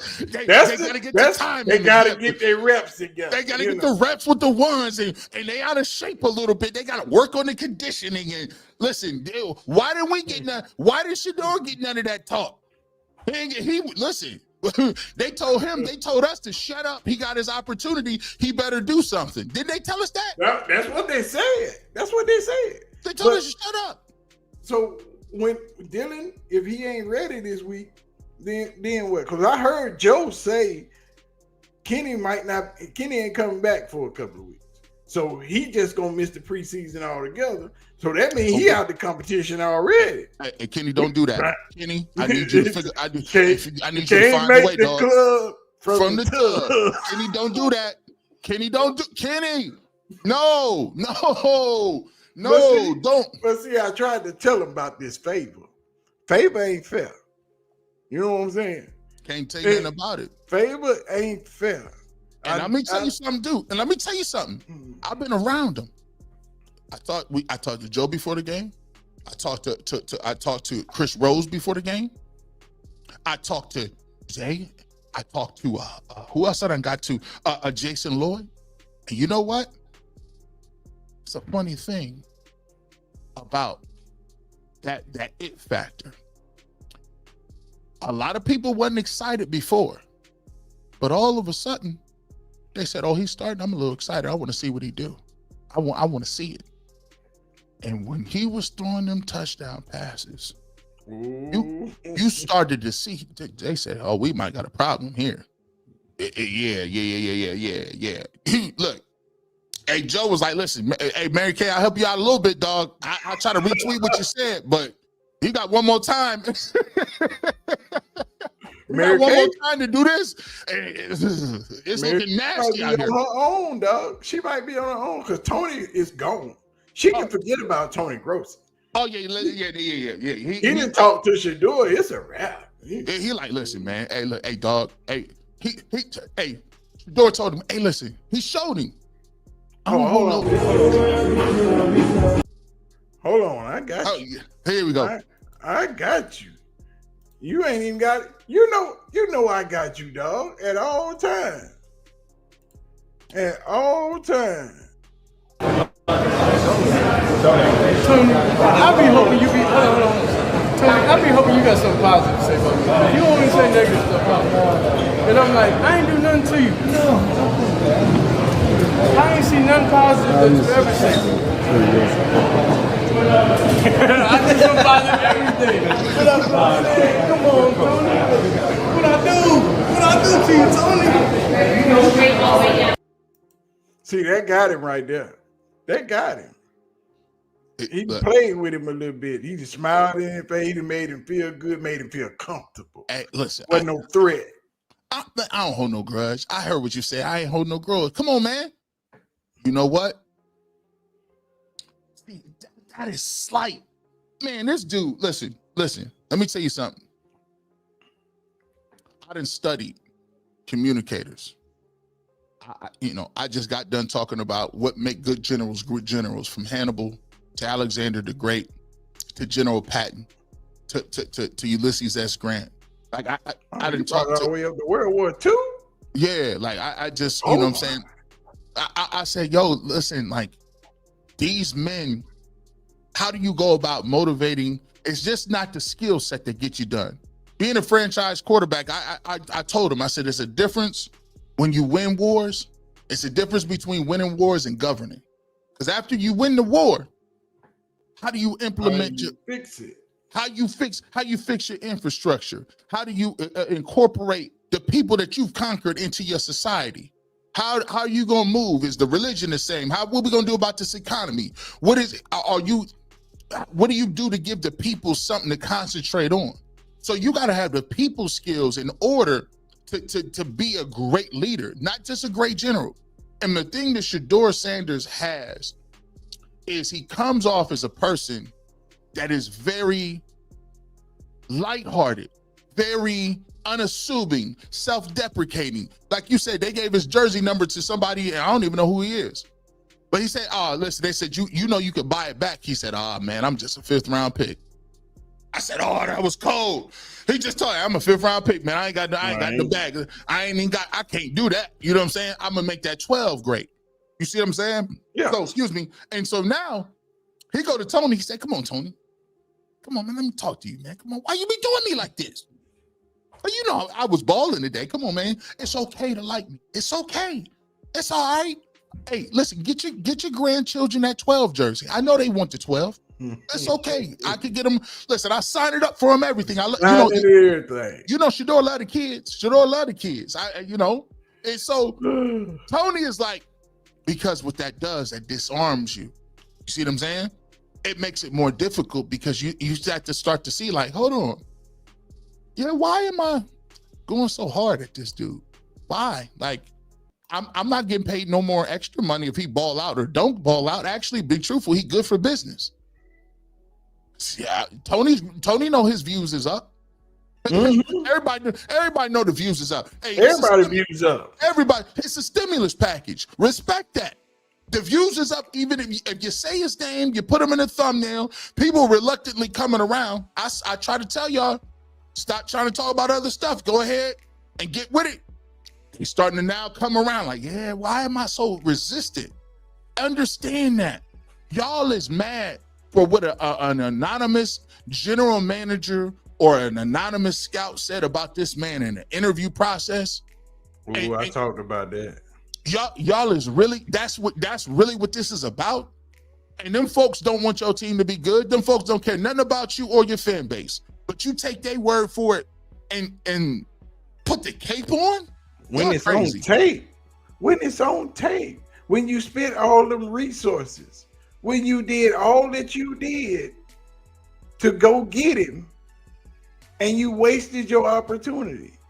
You had an opportunity to have 2 of the best college players in the game, and you let them go. I'm still hurt. Why would you do such a thing? And the Giants was mad because he was asking them questions in the doggone meeting. It wasn't because he came in there with headphones on. You know he wasn't doing no FaceTime calls in no meeting. You know who his daddy is? You think man, come on. They got mad because he was asking them questions. Because he was saying, when I get here, This is what we got. What are we gonna do to improve this? I've been getting sacked my whole college career. Are we gonna invest in getting new linemen, getting better linemen, so I can continue my career healthy? He was asking them questions about their infrastructure. What are they going to do? And that ain't never happened with nobody. That's the problem. There's a certain group of people that have this mentality, not just against him, but athletes. The certain thought process is stay in your place. Like, that's the backdrop. Like, there were people in the media that was comfortable with saying shut up and dribble. I told people, you might as well call me a racial slur if you say that to me. You might as well call me out my name, because you telling me that you think I'm gonna sit up here and dance and sing for you. The only thing you care about me as a person is me entertaining you. Like what I go through as a person, my family, my background, my life story, my culture, they don't mean nothing. You just shut up and dribble. You might as well call me the N-word. What other can you take from that? And people was comfortable with saying that on the regular until people say, hold on. No. I don't care nothing about your entertainment level. I don't care nothing about your personality either. I don't need to do nothing for you. But there's a thought process out here that players play, coaches coach, owners own, and you better be happy that you are here getting to get money that you or people like you aren't accustomed to. And shut up and play your role. Don't ask us what we're gonna do. We ask you what you do. Exactly. And it's like that. And so the problem is, it wasn't the fact that he was being disrespectful, that he was going around and he bombed the interview. When you go to an interview and I got to sit up here and tell you my whole life story, but when I ask you what is the base salary, you gonna say it's negotiable? Under no circumstances. How am I got to sit up here and do for hours, talk to you. You done done my life history, trying to tell you, what did you do at your last job? Where did you go to school? And then I ask you a simple question like, what's the benefits package? And you get all mush mouth. I mean, it's negotiable. It's competitive with the market value. Man, please. Anytime they can't tell you what it is, I gotta go, because you think that's crazy. Now, guess when you outperform that contract, you think they're gonna give you what you're supposed to owe you? No, I'd rather go somewhere else. Ain't no way they're gonna give you what they owe you. They don't never want to give you what you owe you, let alone what you're worth. Oh, worth is the bad thing. Worth. You better not say that word. Worth. But you're worth what I give you. Well, y'all, I dropped a video on this, not knowing that I knew that cover was coming. Y'all, I'll go watch that video I dropped this morning. It speaks to exactly what they did, what they're trying to do, what they're trying to avoid. They're trying to avoid the shame and the media scrutiny that they're going to face. You're going to be on UCSS Monday. What you going to do with your boy Jay? Because you know he going to get this from Mary Kay. Hey, listen. It's coming. Hey, I'm saying, listen, man. I told him on the post-game show. I said, under no circumstances are you going to tell me to temper what I'm going to say on here. I said, y'all crazy. Because guess what? Ain't nothing been tempered about the coverage of him. It wasn't tempered when the speeding tickets happened. It wasn't tempered when he was a 5th-round pick and people was prank calling him. It was not tempered when they said, oh, are you ashamed of your father? It wasn't tempered when they said, oh, it don't matter how much community service you do. None of that wasn't tempered. So now when you get the good news, the good testament, the good word, you see the facts, we're not going to play the game of diminishing. No. Now, you say whatever you want to say about what you thought. Obviously, you were wrong. It's okay to say you're wrong. It's okay. It's okay to say, do that. Why? I don't understand why. Cleveland can't do it. That's why all of these lies are being printed now, because they just won't say that they was wrong when they drafted Dylan Gabriel. They don't want to say that Dylan Gabriel is not as good as Shedeur. He's not. This is the problem. This is the original mistake that they made. It's From okay. the jump, they took Dylan Gabriel, and then It's they tried okay. to cover him. It's okay. Listen, that's the thing. This is the problem. So this is the problem. I've always posited it like this, and this is the best thing that ever happened. See, I'm a disruptor. They tell you when you come in the industry, you're not even supposed to talk about certain things. And I'm not worried about it. I'm not going to y'all ain't invite me to nothing anyway. So I'm not, who am I auditioning for? Like, it's just okay. I came in a different way. I'll leave a different way. So it's okay. My thing is y'all should have known that you can't cover people in sports. It don't work that way, man. Like it don't Always like shows. it always happen like this. Like that's why the confusion level is like, come on, people that play, that know, that understand, you can't hide nobody. If you're gonna be great, if you're gonna be good, some people just got it, man. And I try to tell him, I said, look, man, when I saw him out there and he came in with the music, and I said, oh, it's a problem. He feeling good about it, what he doing. And the way he moves in the game is different. It's a level to, it's something to be said about somebody that look good in practice, but it's undeniable when you see somebody moving like that in the game. And everything you said, the game is so, like, you got to understand. Do you know which is more difficult?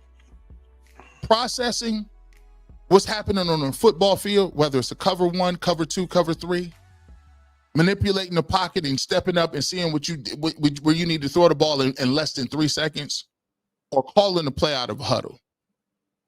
By the way, let me just tell you, you know what's crazy?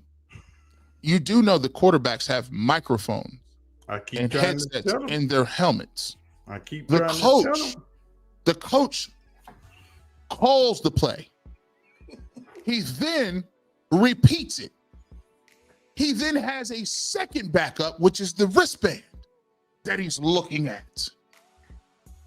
What do you mean? Like, he's not calling the play. The coach is calling the play. Exactly. He's just repeating it. I keep trying to tell them. What? That's why when I'm saying what you're saying is you're being exposed, because when you're saying that, that's not really how football works. The hard part is what happens when you snap the ball. Oh, that's the part where you better be right. When you say hike, oh, that's what matters. Right? Oh, it's real. Like, that part is that's why all the real ones is like, bro, you guys really trying to cover your bases, because everybody named mom knows. The part isn't what you do when they give you the play. The part that really means whether you good or not, or understand what you're doing, is when they snap that football and them dudes is trying to kill you on the other side of the line of scrimmage, that's faster than you, stronger than you, that is world-class athletes is coming to get you, and they disguising it. They showing you cover 2, but it's cover 3. Oh, you thought it was cover 3? Nope, it's a fire zone blitz. Oh, that defensive lineman, he was dropped. Oh, he dropped at the last second. That's where the genius takes place.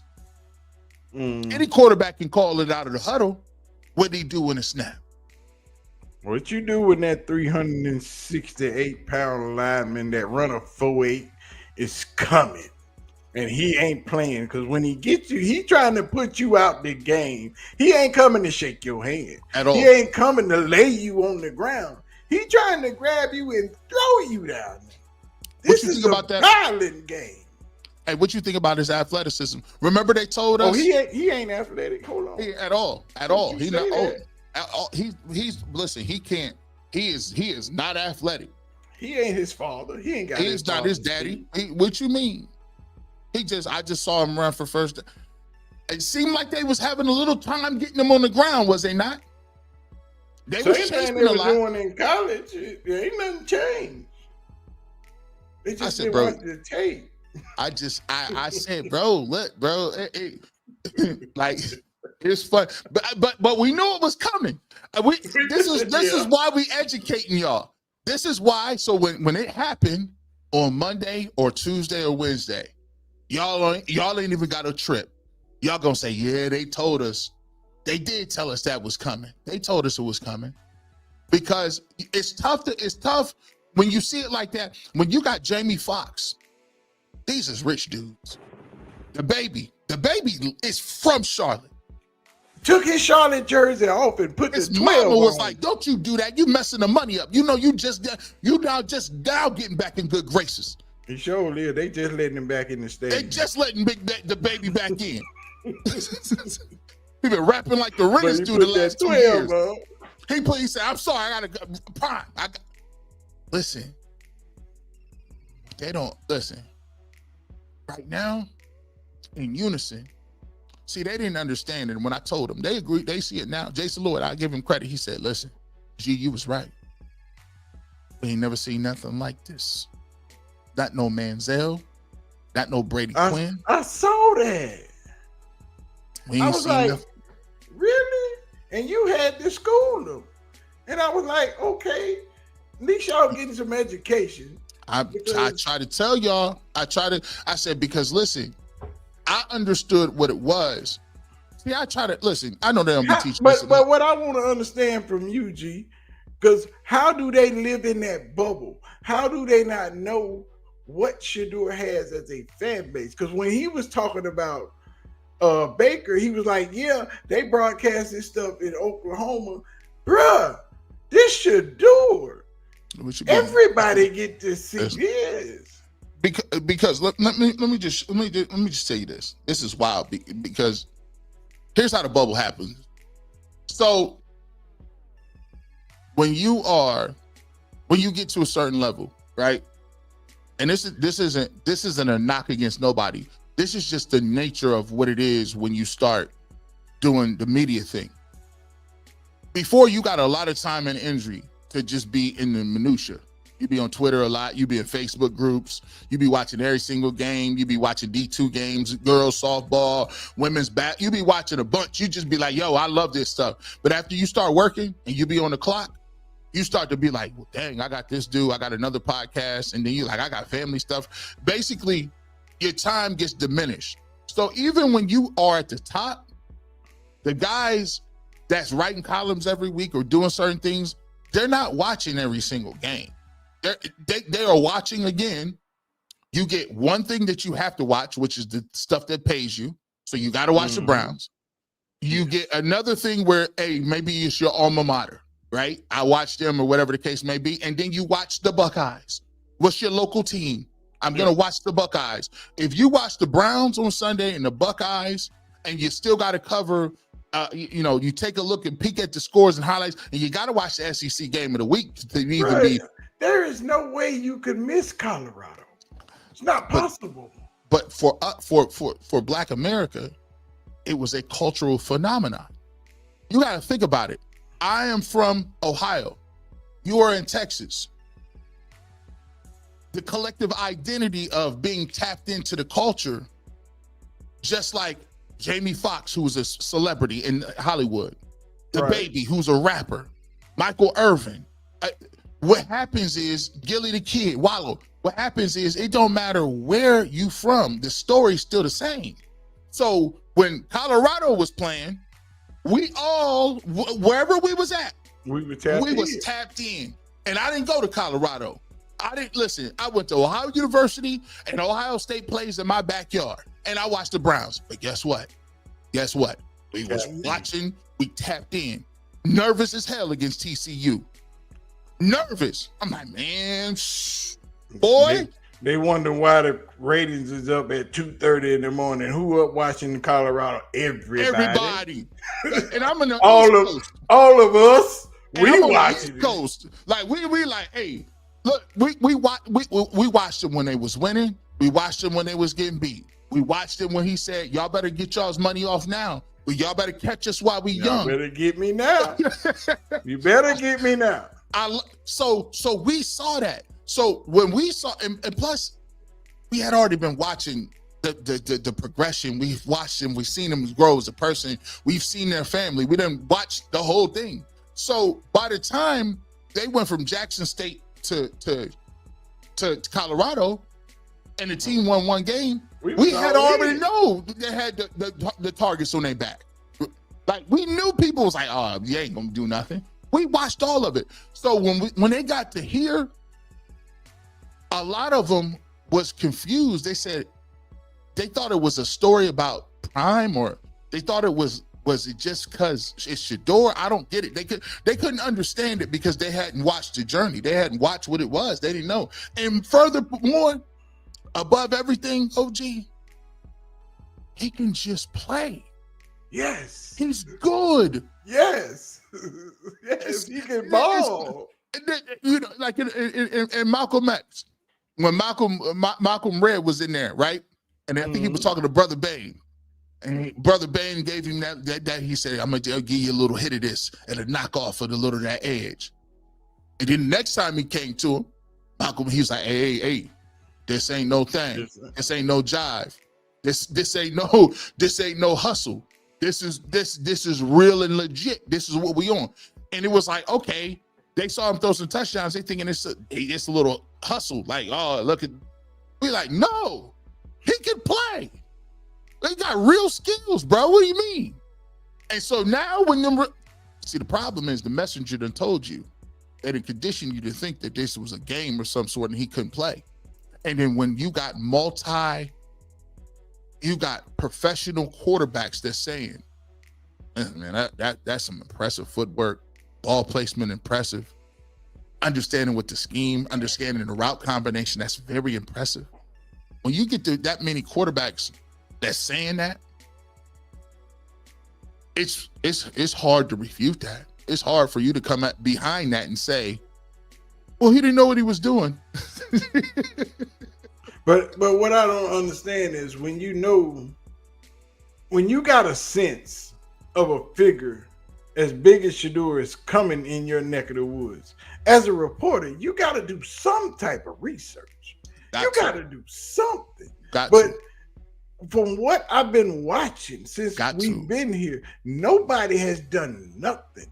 There is millions of hours worth of video from well off to reach the people, to the pregame network, to individual YouTubers on Shiloh, Shedeur, Dion, Colorado, Jackson State.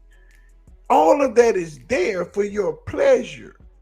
It's there. And they keep trying to tell people that Shedeur can't play. And all of us watched him grow up on TV and watched him play through college. But you trying to tell us he don't know what he's doing? He can't read no defense? He runs state championships in high school in Texas. What are you guys talking about? He won two championships in this way. And then almost won the Big 10, Big 12 last year. You know what? I was arguing with somebody in the barbershop. Shout out to my man Jason. I was in the barbershop arguing with somebody, and it's like they're arguing based on what somebody is telling them. And I keep saying, and I always ask the question: did you watch him play? No. Well, what's your argument? Well, what are we talking about then? I can't. That's intellectually dishonest. Yeah, why are we even talking? If I'm telling you, if I say, hey, did you watch this movie? And you say, no, I didn't watch it, but it's terrible. I heard it was terrible. Well, bro, how do you know it's terrible if you haven't seen it for yourself? I always tell people, even if you're listening to me, don't listen to me 100% of the time. Go check. I need you to do your research. I need you to go look at it and come back and formulate your own opinion and say, well, G. Bush, this is what I think. I mean, this is why, X, Y, and Z. And you know what? I can respect that because I respect you as a person and a person that wants to have the information in front of them. Right. There's a reason why we do this. It's not just to be on TV or to write. We actually have to have some sort of substance behind why we want to do this. And what we want to do, don't we want to be the most informative and give you the most correct, accurate information? Right? Look, Dylan Gabriel, I'm like, if it was me, I'm like, yeah, Shadur Sanders, I'll have him right back out there the next week. But there's a part of me that's like, okay, I know what you're going to say if they did that. So here's what we're going to do. Dylan, Kenny, Boot up. suit up, bro. Let's get it going. Let's see what you got. It's a competition, remember? But that's what I'm about. And I would respect people if they would just keep it a buck like that. All you have to do is say, listen, I ain't gonna lie. There's a lot I heard about Shedeur. There were some things that I thought was going to limit him in the beginning when I saw him at training camp and mini camp. But I'm going to give him credit. He's put himself in position. He's worked hard. He stayed before practice, after practice. He did an excellent job of moving in the pocket and doing some things. And I'm not going to lie. He really impressed me. He played better than I could have imagined. I'm interested in seeing more from him and his progression. Now, if you just said that, you didn't put him in the Hall of Fame. You didn't say that you got to put the cape on for him. All you said was he played well. I'm looking forward to seeing if he can continue on this trajectory. And I could respect that because it's easy money. Because that was respectable. You said I didn't understand it, but now I see it. And he's better. He wasn't what I expected, but now that I've seen it, I like it.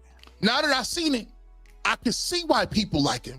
Now that I've seen him talking to other people and seen him operate and seen him deal with teammates, I can see why people really root for him. Because the man gifted all the second string receivers and most of the linemen DT 96s, customized with Cleveland Browns. The same ones he wore in the game, the rest of them had them too. Because that's what you do for your teammate. That's what he did in Jackson. That's what he did in Colorado. He was going to schools. People say you coming to Cleveland to he was going to schools in Jackson. He was going to schools in Colorado. He was going to see kids and visit kids and seeing disenfranchised people from the jump. He been doing that.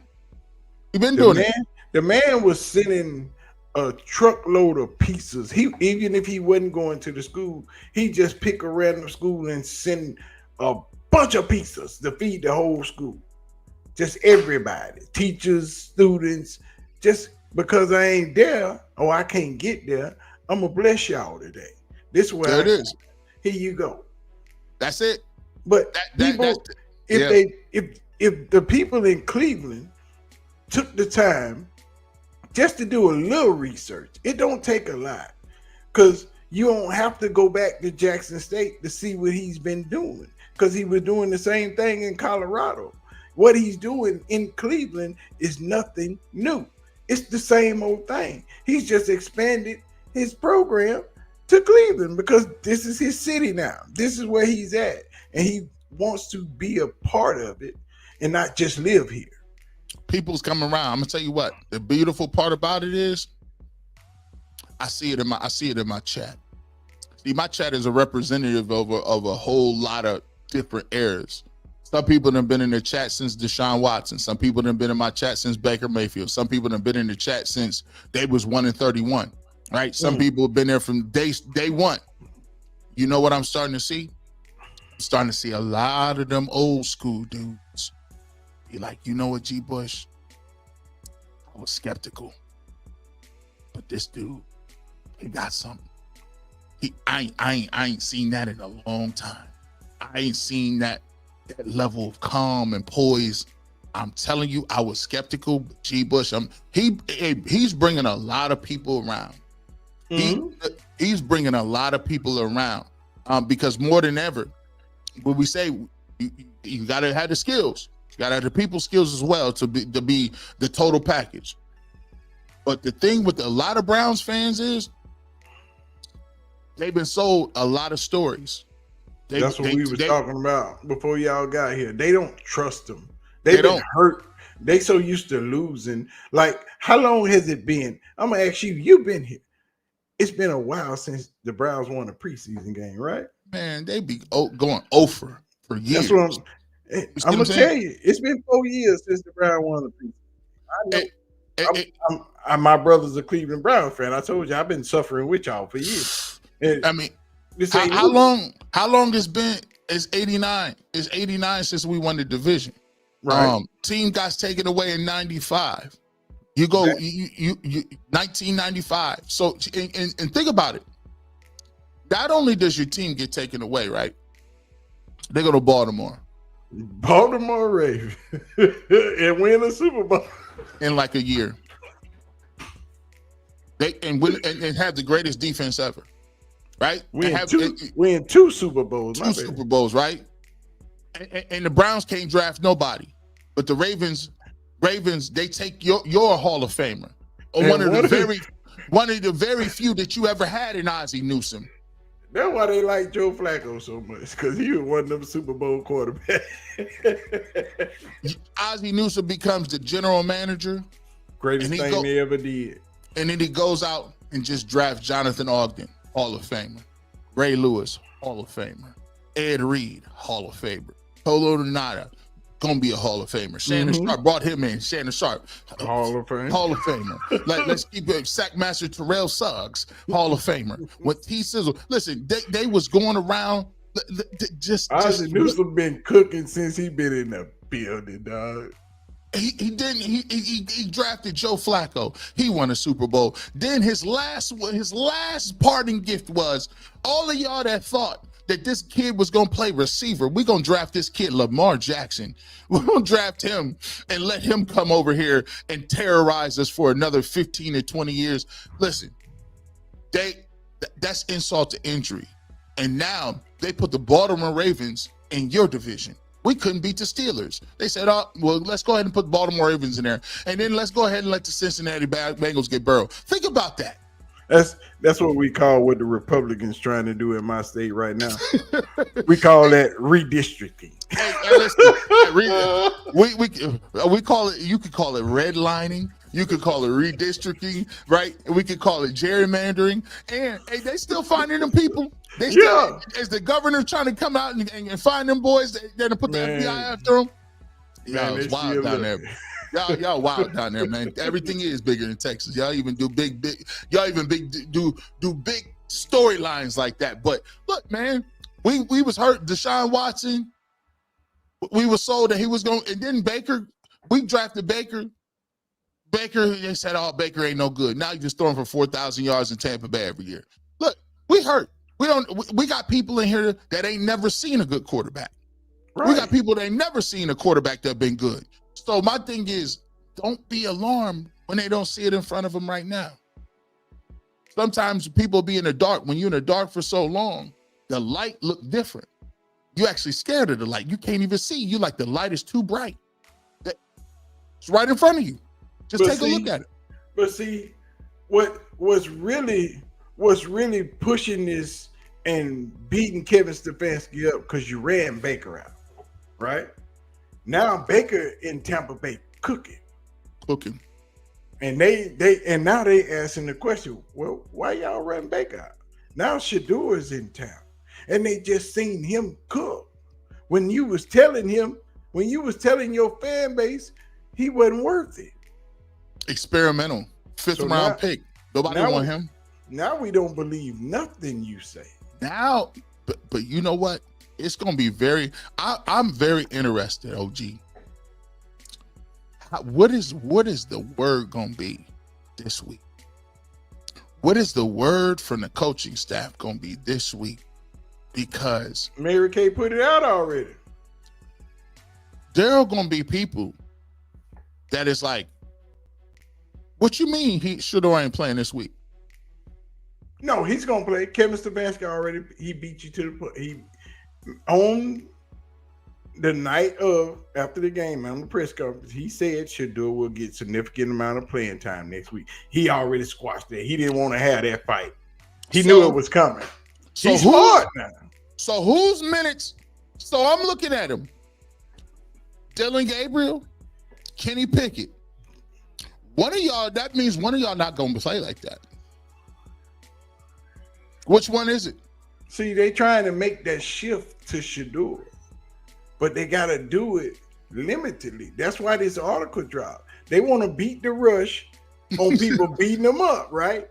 They want to kill that. Now they want to try to look like we behind Shedeur. We got his back. It was us. We was just moving him along slowly. Yeah, we acclimating to we. You know what I'm saying? We always knew. That's next. That's we always knew. That's game 3 of the preseason. That's when they get ready to tell Joe Flacco. You know what that's for when they get ready to tell Flacco. You about to lose your job.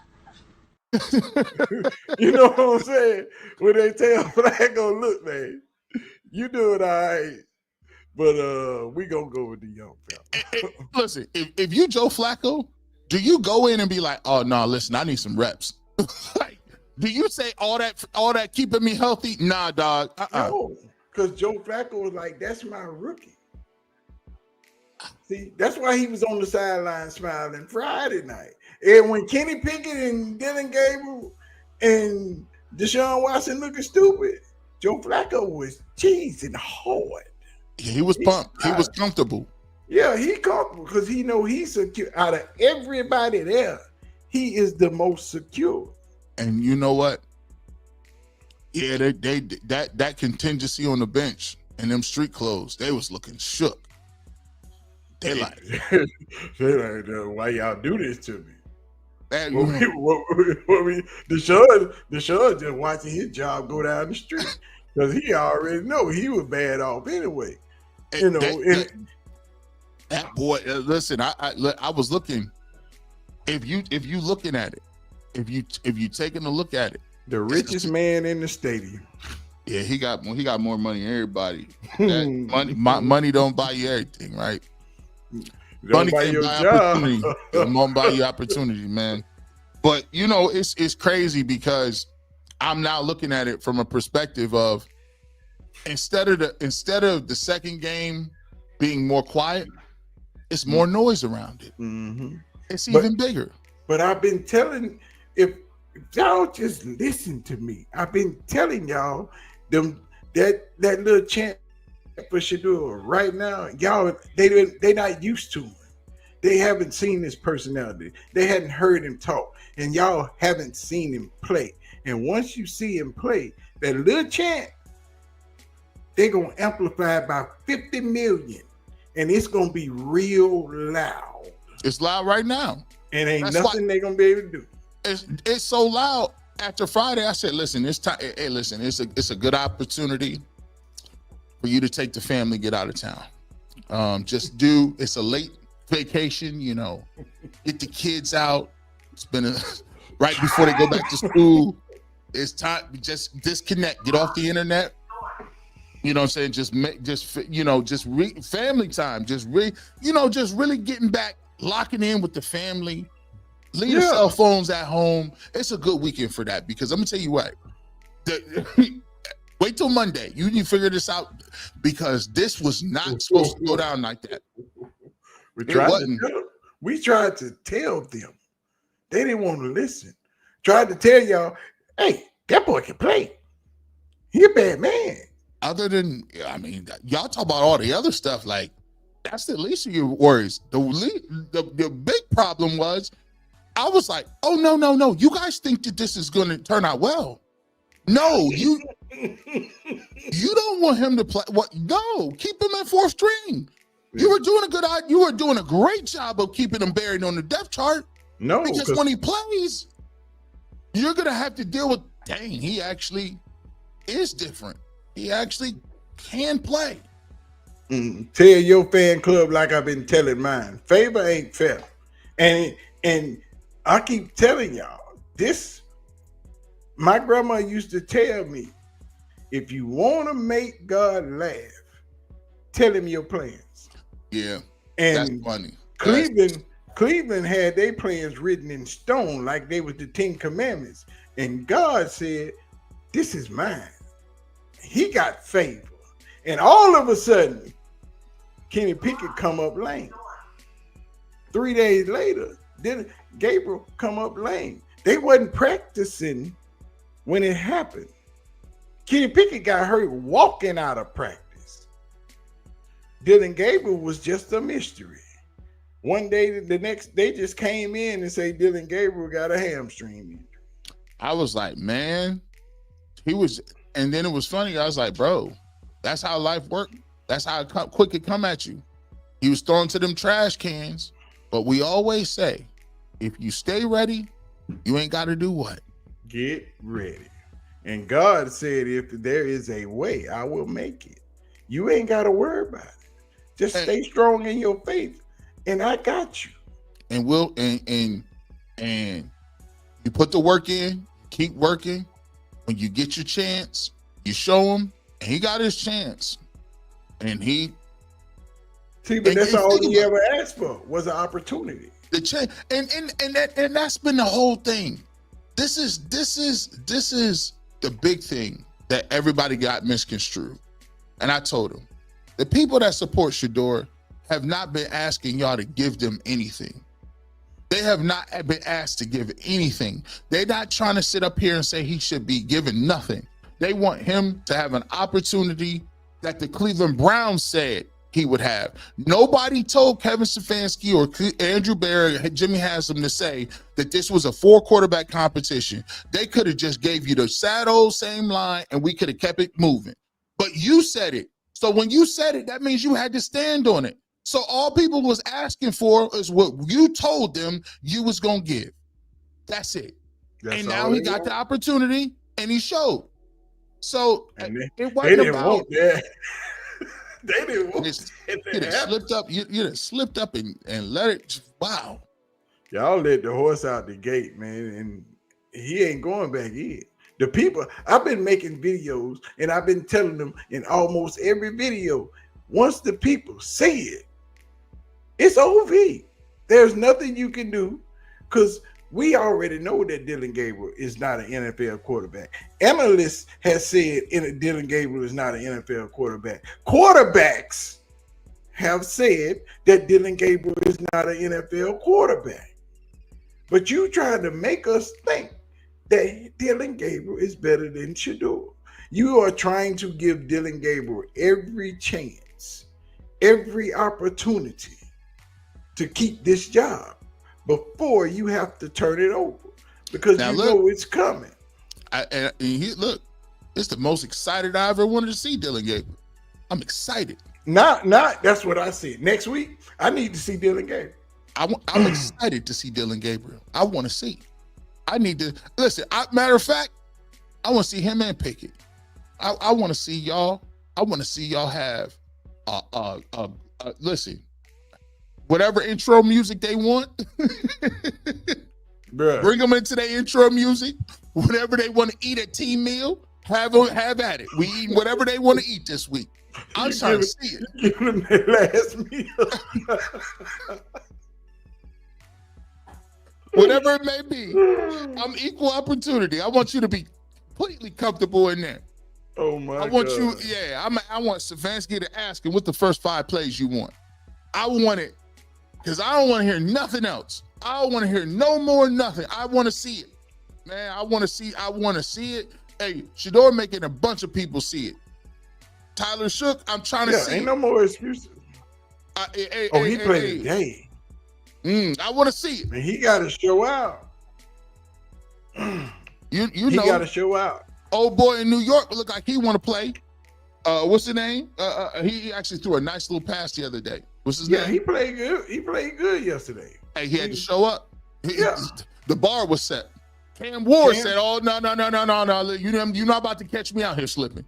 Cam went 5 for 8 yesterday. He showed up. He said, "Listen, that bar is raised around the league." He said, "I don't know. I heard about him and his jersey sale. I'm the number 1 pick. I better come out here and do something."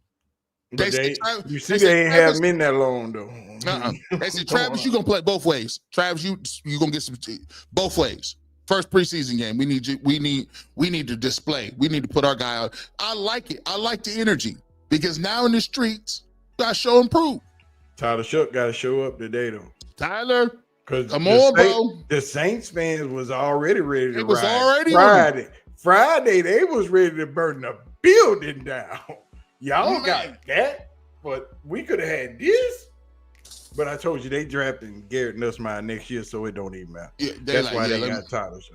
Yeah, they listen. Hey, they didn't already start talking about next year too. By the way, the Saints got a better chance of getting Archman than they do. Yeah, Saints. Listen, your granddaddy done played there. they hold crown in New Orleans. The man is running that city. So listen, he got a great opportunity. If the Saints get the number 1 pick, he might miraculously come out. No, But, he ain't come out. But I don't. How many? His granddaddy done already. He done already said like, he man, I'm ain't not coming out. And bro, he already got the super bag anyway. Yeah, they rich already. Like he got the super bag anyway. Like just like Shedeur. Yeah, I'm going back. I'm gonna get some of the more of this NIL money. Yeah, he getting that NIL paper because he all over Texas. I mean, right here in Austin.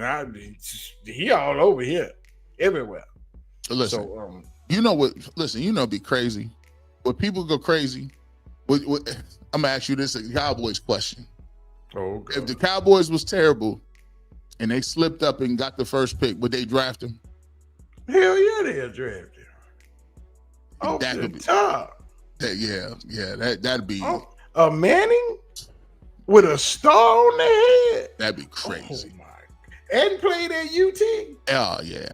They listen. Jerry they print Jones, money. Jerry Jones is just print some money. They print money. He already print money. It'll just be stupid at Are that you point. serious? New Orleans ain't but 5-6 hours from Dallas. Everybody ride up. Man, you know, that's tough. It ain't hard. And they flying private anyway. Yeah, they pulling up. Can you imagine that? Yeah, that would be sick. Ridiculous. I think look, where Dak at? Dak, hey man, you better have a bounce back. No, Dak just signed a new contract. He don't need no bounce back. Dak getting paid $60 million a year. You ain't getting sending Dak like Tony Romo. Dak gonna have to be unable to perform. I mean, stand up, walk, or throw the ball for him to get fired. Because that's the only reason Tony Romo lost his job. If Tony hadn't hurt his back, Jerry wouldn't have never let Tony Romo go. And he still was on staff for 5 years after the end. So that's crazy. People been clamoring for Dak to be gone for 6 years now? And he's just signed him for $60 million per. Hey, is y'all gonna say y'all gonna give Micah? Yeah, y'all gonna give him his money? He'll finally sign him. Jerry ain't stupid. Jerry just want the headlines. Even though Dallas gonna be the most talked about team in the NFL, but see, Jerry drives the price up. He let everybody else get signed. Yeah, he set the market for the next season. Yeah, yep. It's wild because I told somebody, we was talking about it on UCSS. I said, listen, hey, it's the same way. Myles Garrett, I want to trade. Like, come on, Myles, you know good and well if we trade you, we ain't even got the cap space to even trade you like that, bro. That's a cap hit of like 10 million. I mean, come on, bro. We already taken the L with the Deshaun Watson thing, so you can't even really act like that. Jerry Jones, come on, man. You know good and well. Michael Park, and he do this every week. He do it every year. He did it with CD.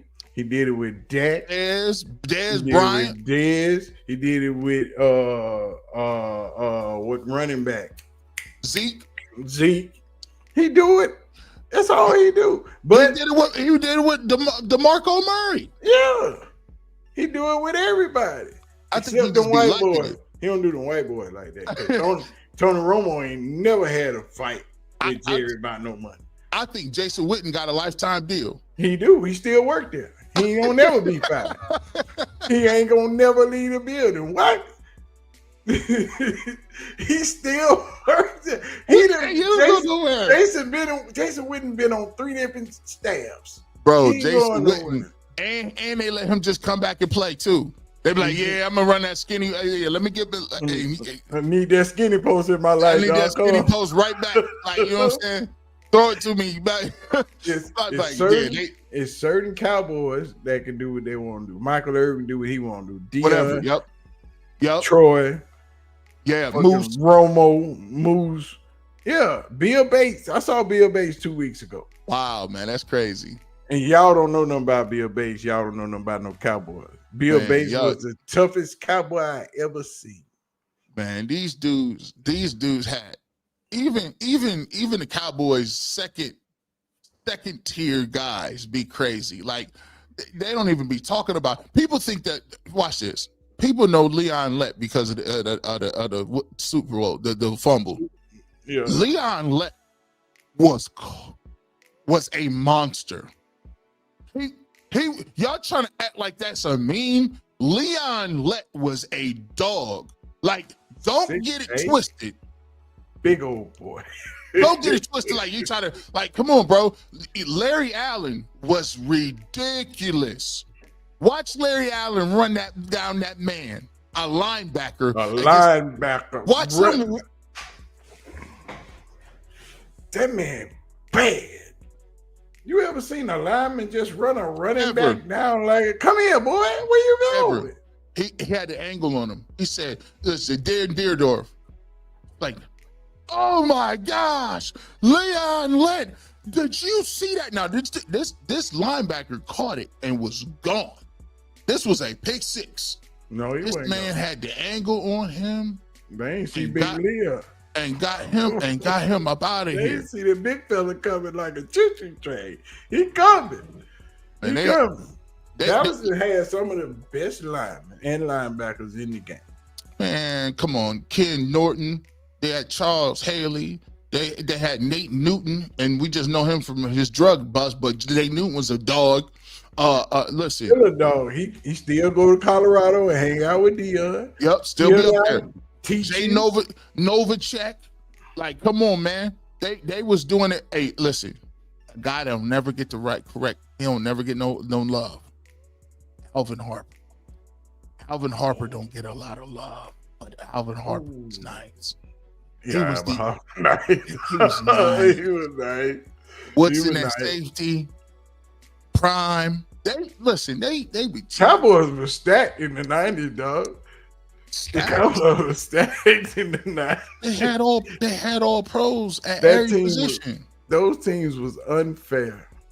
Them back in the day, it was just like this. You knew two teams was playing. Cowboys 49ers. Cowboys 49ers. That's it. Then, hold on. You can't disrespect Jim Kelly and the Buffalo Bills. Even though they went to 4 Super Bowls straight and lost, you can't disrespect him and Thurman Thomas them like that, dog. Come on, man. Listen. But that's a feat nobody has ever accomplished though since. Man. That's just like LeBron going to 10 championships and didn't win them all. That's crazy. Like, well, you gotta think about it. You know, Cornelius Bennett. Straight out the brickyard in Birmingham, Alabama. Man, they had Thurman Thomas, Andre Reed. That team was nasty. Jim Kelly. They had, and then they was running the K gun. They had players. They was running. Listen, going to 4 straight Super Bowls. Nobody never do it again. I don't think nobody ever do that again. That's wild. And there was some teams in the AFC. It wasn't like there wasn't no Broncos with Elway.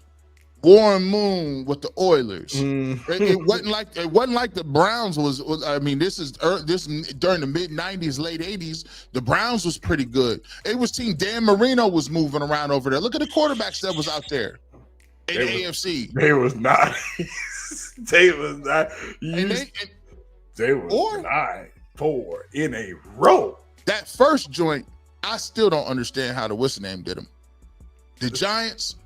They had Jeff Hostetler, Otis Anderson, Dave Meggett. I said, how is they? Mark Bavaro. Lil Meggett was a runner though, boy. Yeah, he was. Hey, listen, Meggett was a runner. Before Darius Sproles, that was Dave Meggett. I'm telling y'all. The Giants came in there and punched them in them. It was physical. They got physical on him like that, man. That man missed that field goal. I don't know how he made it back to Buffalo. Man. He missed it again. Hurt his heart. Hurt his soul. He did it again the next year. Bro, we gotta figure something out. If I'm missing something, we gotta figure something out, my dog. Then think about it. They lost to the Washington Redskins, and the Redskins, I'm like, all right, the Redskins ain't even. They wasn't even for real like that. You Mark like Brunell? they like Mark Rippon. Do you like that? Mark Rippon and they had was Loftus still playing? Lofton was still playing. John Riggins was still playing. Sanders at receiver. They Charles was nasty. Mann. They was kind of nasty though. They had That secondary was nasty. they kind of Darryl Green. They had some cats. They had some They had a few people. cats. Mark Rippon did. But you can't let, because here's the thing. Rippon and Hostetler was not household names. That was after Theismann, right? Yeah. Yeah. But that was after what's the name? Because you know what from Grambling, Doug Smith. No, Green won that. That was a Grambling. That's the first black man to win the Super Bowl. Yeah, right? yeah. He won the Super Bowl. Yeah. And then Mark Rippon came. I think they didn't play him in 92 or 91. 92. My daughter was born that year. 92. Yeah. But by the time the Cowboys got to him, it was too late. It was too. It was closer than first couple. That last one. It wasn't even close like that, bro. Like there wasn't no competition. I think everybody was just defeated at that time because it was the same team. Everybody was just defeated that time. They was tired of being there, going through the same. You had just lost 3 in a row, dog. One you had already lost to the Cowboys. Then you turn around and lose another one. Come on, dog. And then the next one was kind of like it was a foregone conclusion, like because at that point it was like one was San Francisco. I thought they played the Giants during Desert Storm. Then they played the Washington Redskins. And then they played the Cowboys. Then they played the Cowboys twice. Yeah, they played the Cowboys twice. And the Cowboys twice. But the last one they played was in Pasadena in the Rose Bowl. That's when they got the smoke was. They got smoked tough. That was a sunny, beautiful day, and they got it was. And then the next year y'all played the Steelers, right? That was Whitney Houston. Was it Whitney Houston? That was Whitney Houston national anthem. No. Whitney Houston national anthem was against the Bills because it was all red, white, and blue. And it was in Desert Storm. That was in, I know it is. I got to remember it. Let me see. I got to Google it. I got to make sure. Was Whitney Houston the Bills? Because I know she had on a tracksuit. She didn't even wear no dress or nothing. This was, what year was this? 1991. Famous rendition of Star Spangled Banners at Super Bowl, I don't even know, I think it's 25. In 1991, she sang the national anthem. She had sung it before 1988. Yeah, it's 1991. So that one was the against the Giants. Oh, okay. Yeah. Them teams was brutal. The 90s was football heaven. Man, late 80s, early 90s, that was football glory, right? I mean, because you think about the teams that showed up like in the 80s, like it was different teams. Like there's a team, the New England Patriots randomly went to a Super Bowl, right? Yeah. Random. You had teams like the LA Rams that was randomly good. They had Eric Dickerson, Marshall Falk. randomly, like, you know what I'm saying? Then you had the random, like 85 Bears, greatest defense, right? But then you had Dan Marino breaking all the rookie records for the Dolphins, right? You had, and at that time period, you had the 49ers get two Hall of Fame quarterbacks back to back. Steve Young. You got Montana and Young back to back. And Jerry Rice was dope during the whole time. Jerry Rice just got every record. Unstoppable. Just one good quarterback to another. Right hand and left hand. Right. Yeah. Oh my God. Like it was crazy. Then you had Prime. Prime goes from from the 49ers to the Cowboys. He goes from Atlanta. Atlanta didn't want to re-sign him. They let him go because they couldn't win. They let him go to the 49ers. The 49ers win the Super Bowl. They didn't want to give Prime no more money. So Prime went to Dallas. Jerry said, I got you. Prime signed the biggest contract that a defensive back had ever signed, plus $12 million guaranteed, and beat his team that won the Super Bowl the next year. You tell me that man don't change football team. They didn't let him play offense. Yeah, and then was still letting him play. There's like, oh, and by the way, the Reds is gonna sign him to play baseball too. We gonna get that off too. Yeah, we don't care what you do. Just make sure you show up on Sunday, Prime. Come on, man. That's wild. That's wild, man. No, you gotta be good to do that. You gotta be super good. You gotta be over top good. You gotta be generational. Prime and Bo. You can't, bro. You know how hard it is. I played baseball in high school. You know how hard it is to just wake up. You know how hard it is to wake up and just come. I'm gonna hit major league pitching. Why you think people go in the Hall of Fame for hitting 300? Man, now the way people hitting now, if you bat 250 is the new 300. These dudes, bro, 300. Yeah, they spitting out 104 on the mound now. Oh man, listen, them dudes listen now. The velocity, these guys is ridiculous, man. Now it's about, hey, you strike out 30 times and hit some home runs, man. That's it. Give me some long home runs. They had got to the point where they were trying to make steroids legal again. Well, they already created a whole league for it, but they were trying to make it legal in the MLB. I'm like, what y'all doing?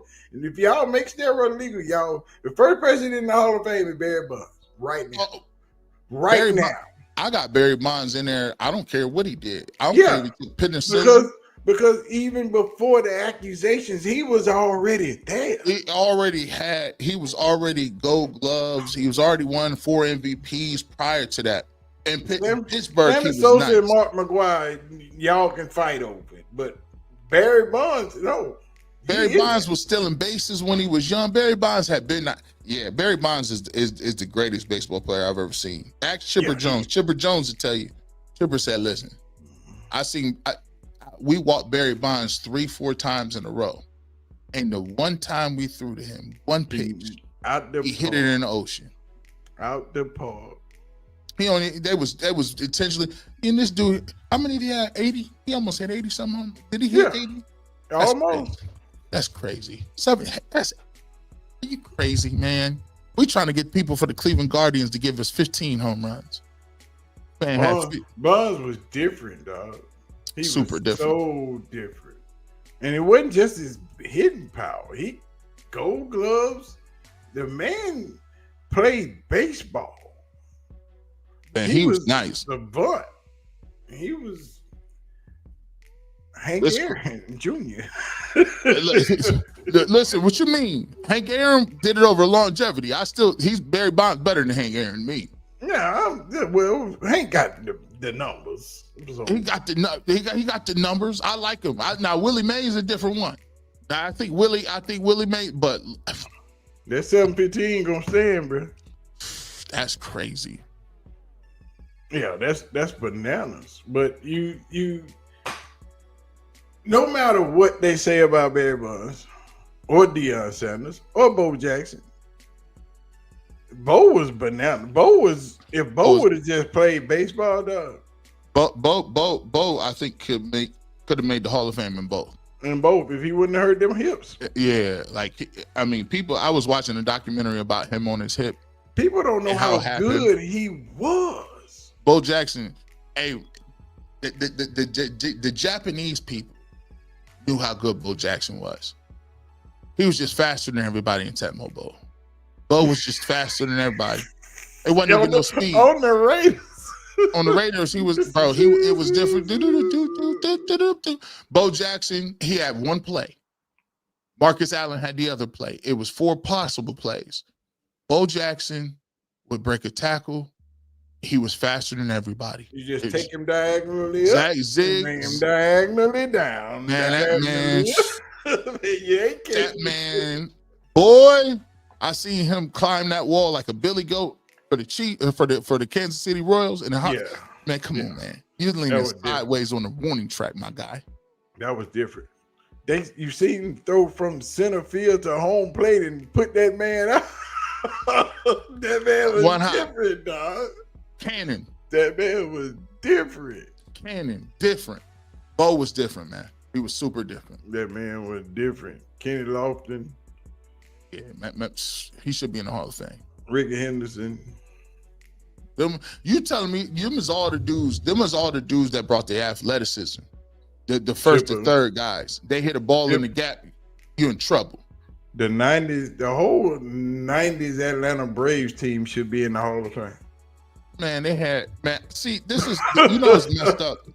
This is how much you back then, people was watching sports. So I could pretty much tell you, they had Andrew Jones, they had Chipper Jones, they had Gary Sheffield, Prime Dog. That bullpen by itself They had was unmatched. Glavin, Maddox, Smoltz, Avery. They had John Rocker coming out of the pen too. Yes, unmatched. I mean, they was doing it. They had a lot of cats, man. Like the Braves had it on lock when it came to the pitching. We played them in '95. Now they gave them every corner possible. I'm like, man, these dudes, this pitching staff and rotation just don't quit, bro. It's different, dog. That don't pitching quit, staff man. was serious. They was I slow understand. hitting, but they was in the doggone win the pennant every damn year. I mean, I was like, man, and we had to watch it. TBS was worldwide. You just like, dang, the Braves is on again. Turner Broadcasting was the biggest free thing you could get without cable. that and WGN. I watched all the Cubs games, all the Bulls, Yes, sir. all of the Atlanta Hawks and the Atlanta Braves. I'm like, dang, bro, I was confused. I'm like, is they that good? Like, they're on everywhere. Like, they just came on for free. And it was weird because they was playing at 7:05. Yeah. Everything was fives. 05s. 05. I'm like, dang, 35, TBS, 05, 35. Yeah, everything was fives. everything's five, man. It was ahead of their game. See, that's why to this day they built a national contingency. Yeah, everybody, they put it on TV everywhere. They just knew what it was. Turner in WGN was different. But you never missed a Michael Jordan game, I tell you that. Oh my gosh. And I was a Cavs fan. I would just never give it. missed a Bulls. WGN was the place. Boy, I'm like, how many ways can we get beat? I just got to keep watching this. Yeah. Keep watching us get touched like this, man. It's crazy. Couldn't do nothing with Mike. But no, listen, man. I need you, before we get in trouble, I need you to go over this bottom thing. You didn't do that because we didn't get to the crux of the situation, because the top of the message is clear. The last stanza of the message tells it all. Now, you're going to get heated when you read this, but handle your business. So we got to the first three parts of it, and then we get to the fact that Shedeur had to catch up on terminology. Calling complex plays and other pre-snap procedures is not an indictment on his football acumen, which is extremely high. You had to put that in there. He was like, I'm not about to get killed on this one. I'm gonna put that in there. It's just that he hadn't done it at the extent that Dylan Gabriel had during his 6 years of college football. While Sanders had 6 offensive coordinators, the scheme, terminology, and concept weren't necessarily overhauled by all of them. So here's the thing. I'm gonna just let you kill it. Let me just give you this. When you talk about this, and I'm gonna leave y'all on this. Always remember this. Any system, any level of terminology in football is down to basic thing. So right now, there's only a certain amount of routes you can run. Ain't but 9 of them. One of them is named the 9 route. You know what I'm saying? At the top of the tree. Right, like it is so you got slants, you got a sluggo, you can run a China route. These are combinations. You can run a dig, you can run a bang 8, you can run a skinny post, you can run a corner route, you can run a post corner, you can run a drag, you can run a out, a speed out, you can run a stick. I'm a lineman. I'm not a quarterback, but there's only a certain amount of routes. So when you get in a huddle or you trying to talk about the terminology, there's not anything made up. There are no new routes under the sun. It's just about what you call them. When you've been calling a huddle, this thing about commanding the huddle is wild to me. Like, what do you think is happening in that 3 to 5 seconds? Some people lose huddle. Some people do a scram huddle. When you in 2 minutes, you don't huddle at all. That is a catchphrase, commanding the huddle. No, you know what commanding the huddle is? I need you to get on the line of scrimmage and snap this football. We got 36 seconds before no, it don't work that way. Always remember this. There are no new plays. It's just what you guys are going to call them. Also, we've already talked about this a little bit. Calling complex plays and other pre-snap procedures. Pre-snap procedures, there's only 4 of them. Is it a motion involved? Yes or no? No motion? Okay, well, all we got to do is worry about the, protection scheme, right? Sometimes the offensive line, the center is calling out the protection for the offensive line. Now it's a blitz. Identifying the Mike linebacker, right? And then identifying if a blitz is coming. The only other thing you got to do after that is what? Snap the ball. Hike. There's 4 things. They're not that complex. All right, so let's one by one go by it. Other pre-snap procedures, we just talked about it. Most of what you're doing is trying to identify the line of scrimmage, what the defense is. Once you identify who the linebacker is, and once you identify what they're doing pre-snap, your film study tells you, all right, well, what are their tendencies? Do they like to come out and cover 3 on second or third down, or second and short, what they're gonna run? Most of the stuff is based on your film work. The pre-snap stuff is important, but we talked about it. Most often, the coach is gonna tell you off a play sheet what the call is. Right in your eardrum. In your helmet. You mimic it, and then you have a wristband that tells you, if they come out in this, we're going to check to this. If not, sometimes the most dynamic you'll get is, hey, we're going to give you 2 plays in the huddle. If they come out in this look, we'll can the 1 play and go to the second one. That's high school. That's high school. Yeah. I played high school in 1998, 97, 99, 2000. We were coming out in 2 plays. Then we were sliding the protection. Center was calling out. We was doing that then. He's done that at a high level with an offensive coordinator that played for 2. There's nothing under the sun that he don't know. When the problem that I have is you don't have to make it up. If you want to say Kevin Stefanski and the Cleveland Browns want Shedeur Sanders to earn it, they want him to prove it. They want to see what he can do under fire. And right now, they're giving other reps to other people, right? He'll get an opportunity to play in the game when he's ready and to show what he can do. You don't have to make somebody else be less deficient to figure out why he ain't getting first team reps. All you got to do is say, well, Dylan Gabriel got picked ahead of him. They're going to give him every opportunity as a 3rd round pick over a 5th round pick to get the opportunities. But you don't have to make it where it's a deficiency in the way he can call a huddle or plays or concepts or any of that. Matter of fact, it's not up to us to even decide that. You can just simply say it's the coach's decision. We'll see how it plays out. I don't have to give the coach any runway for the coach. I don't have to. I don't have to make it be like Shedeur, he's just not as crisp or bright or understand. No, because then when you do that, you force people to say, well, who told you that? Did the coach say it? Did Tommy Rees say it? Did the general manager say it? If Kevin Stefanski didn't say it, I'm not putting my name attached to it, because I say, can I put this? Can I go? I'm not a journalist. I don't do journalism 101. I just give you my thought process and opinion.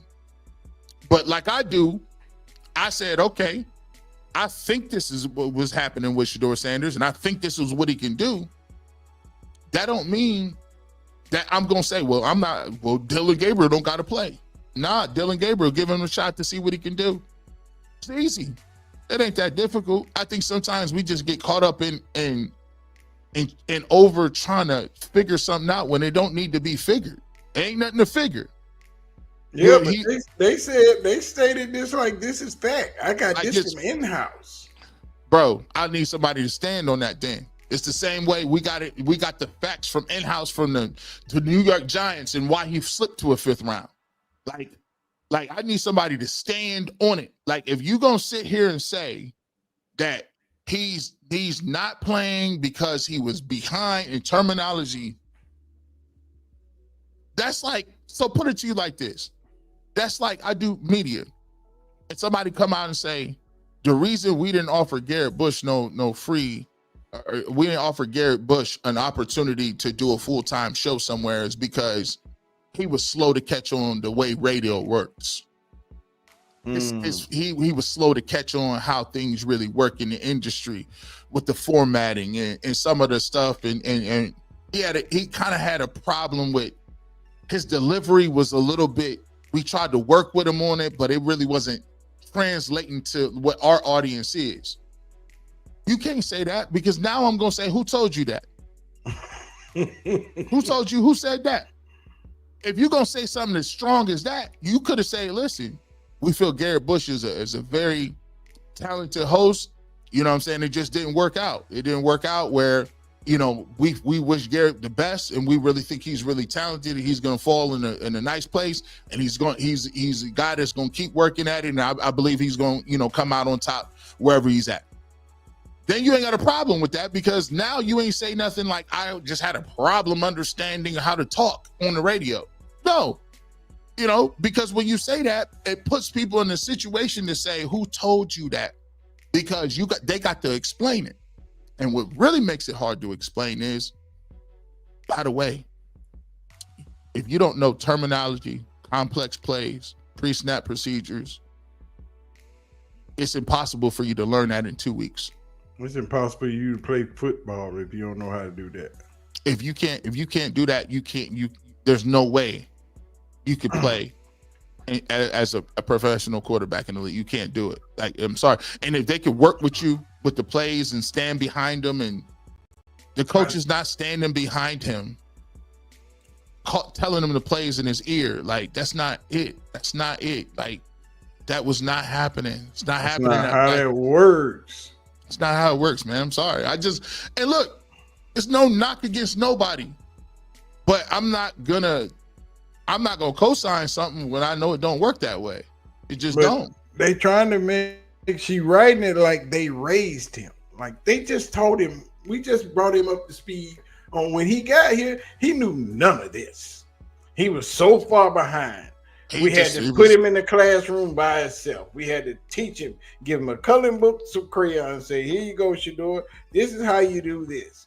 Make sure you color within your lines. Don't mess this coloring book up, or you can't play with the other kids. You can't marginalize. You can't marginalize, you know, and diminish, you know, people's work. The work is the work. It's on film. It does. Don't do that. Just keep it a buck. Just say, look, man, he played very well. It's okay. It don't cost you nothing. I didn't know that Uncle Sam was gonna come tax you an extra 35% on your income if you say that he played good. They can't do it. It's okay. They can't do it, Bush, because then they look stupid, and we don't want to look stupid. We got Dylan Gabriel in the 3rd round. We told our boss man, this is our quarterback. Shedeur is not better than him. We told However- the world that. However, this is the problem. You make yourself look worse when you don't give yourself grace to accept new information. Why would I be as dumb if you tell me it looks bright outside? You know them days when it'd be bright and it'd be like the fall. It looked like the sun is bright. It looked like the sun feel good. You go outside, but it'd be brisk. Oh, a little bit chilly. It'd be a little chilly. Now, you know you got to be outside the whole day. The weather gave you new information. The new information was, boy, go back in the house and put you some sleeves on. We ain't putting no hoodie on, no jacket on, no nothing. We gonna rock just like this. I got the information, but you know what? I'm going on what I originally thought because my pride got me. I'm straight, and then you be the dude outside. You like, dog, I wish I had a blanket and a hoodie right now. Boy, you got an extra jacket. hey, look, you be looking around. You got the new information, bro. Only a fool doesn't take new information into account and readjust and reevaluate. That's part of being an adult, ain't it? Little kids say, I don't care. I want that. No. Adults are able to think and adjust and pivot and say, look, contrary to what I was led to believe, or even my hubris may have got in the way. We got a bunch of idiots in their Browns front office because they not willing to fall on the sword. Somebody got to fall on the sword. Somebody got to take one for the team. All they got to do, if they were smart, they would just keep it pushing. They'd be like, listen, hey, he balled out. Hey, listen, what we're gonna do? Somebody's minutes is gone. You can't when you're doing stuff like this. When you jumping out in front of the race, when you jumping out in front of the heat that you know that's coming, instead of just take it. You know, sooner or later you got to take it. You know what they say? They say just take the layup. Take the layup, man. Just take the easy basket. We want that 3. You didn't need to pull up for the 3 on a fast break. It's a 3-on-1 fast break. Why are you pulling up from half court? Take the layup. Just take the layup. No, we ain't gonna do it. Damn, we got 20 super chat. That's crazy. They ain't taking the layup, dog. They too selfish. Curly Lee with the 199 super chat. Everything 12 endured at CU prepared him for Cleveland. Facts. That is fact. But no, this article say he wasn't prepared when he got there. Well, listen, here's the thing. We don't believe our lying eyes. Hey, you're gonna have to have a couple more articles like this. Because guess what? This week you have to write a book. You have a couple more, bro. Like this ain't gonna get it done. You need more people. You need some more in this, man. Man, them missiles that's gonna come across the front of that bow this week, Monday morning. It's gonna be so hot in Cleveland, dog. Y'all gonna act like y'all in the South in a minute because it's gonna be hot up there. They coming. Patrick Williams, $5 super chat. Mary Kay Cabot know their podcast will get cooked if they enable their comment section. They try to control the name. They ain't turning the comments on y'all. Oh no, come on, man. How would you come on, man? That's strategic. You know what I'm saying? That's strategic. Like that's a mastery. That we can't do that, man. We can't. They is not turning them comments on, man. They is not turning them comments on. OG is not gonna happen. Not happening. But here's the thing. You will start to see people change a little bit. They'll change their commentary a little bit. You'll start to see it this week. It'll be softened. Because what you're gonna start to hear is comments coming from Philadelphia. Because you gotta remember, he's gonna play some snaps in Philly, right? He's gonna get some snaps in Philly. So once you get those snaps and he performs well, And if he does play, then there's no conversation. This becomes a serious conversation. And it now morphs from not only just him doing what he needs to do, it morphs into, are we starting the right people? Yeah. Are we starting who we need to be starting? That's what it's going to come into. Mufasa goaded E. Sanders showed for 3 quarters he ran an offense, but not a point in practice did he started to show it to earn reps in practice. Coach got to do better. Man, it is what it is. Ain't nothing going to change right now. Everybody going to stay where they are in the standards. Everybody, 1, 2, 3, 4, everybody going to stay right there. Nothing going to change until after this week. Until they either see Dylan Gabriel and Kenny Pickett on the field or they don't practice at all. Then they lose their spot. Just that simple.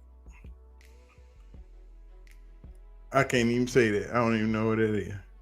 I think we all know that the Browns were directly leaking those statements to Mary Kay to throw water on Shedeur and how they threw for 4,100 being stupid. No, they was directly feeding her that information. They wasn't leaking nothing. They said, here, Mary Kay, we want you to say this. That's how you control the narrative. Every team has that one reporter that's they got or they girl. Shayla, 209 with a $5 super chat. Dylan was praised for going to multiple schools, but Shedeur can't get recognized for going to Jackson and Colorado. Seems like people be picking and choosing. Yeah. They don't even recognize Jackson State, period. They don't care nothing about Jackson. Yeah, they be like, that was high school. That's the second level. That's the second level after high school. Yeah, they just care about them 2 years at Colorado. Soul Man 2006 $5 super chat. In terms of competition, 12 just set the bar. You got to be this big to ride this ride where Dylan Gabriel is banned. Yes. If it's some height restrictions, he ain't getting on. Y'all wild, Wilson man. with the 199 super chat. What happened to the background music? Background music bumping. We in. Burke 3628. The dynamic duo is back. Give them all the Shadur truth serum. Hey, we working on it, bro. We trying to get it, but Chris J 32. The baby was born in Cleveland. Oh, okay. I didn't even know that. I ain't know that either. Okay. I didn't know that. He got ties then. I did not know that. Yeah, I didn't know. Speaking of, man, I got I want to say I appreciate everybody. I got to hop off here. However, I want to say my wife is like, hey, you have dinner reservations in 5 minutes. Be right, get up off here. I will say this. I appreciate every single person that's on here. Make sure off top, if you're listening, we were playing this on the barbershop. Make sure you go out and you follow on Big Snacks. Make sure you go ahead and hit that live button. Make sure you hit that subscribe button. We appreciate everybody else out there. We're gonna be back doing it. We'll pull up. It's not gonna be the last time we link up. But I appreciate everybody. I want to thank y'all for having me over here. OG as always, man. I appreciate you, my guy. Appreciate you, G. Go handle your business before you be on punishment.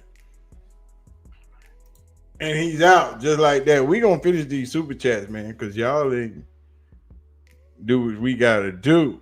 You know what I'm saying? $20 super chat from Elijah. All false narratives can be debunked by watching well-off media videos. Shadur Sanders is him. That is correct. And that is the statement that we've been making. All this content out here, there is no way you don't know this information. You got 5 to 25 different sources to see what Shadur has been since then. Cleveland 999 super chat. Appreciate you, brothers. We appreciate you.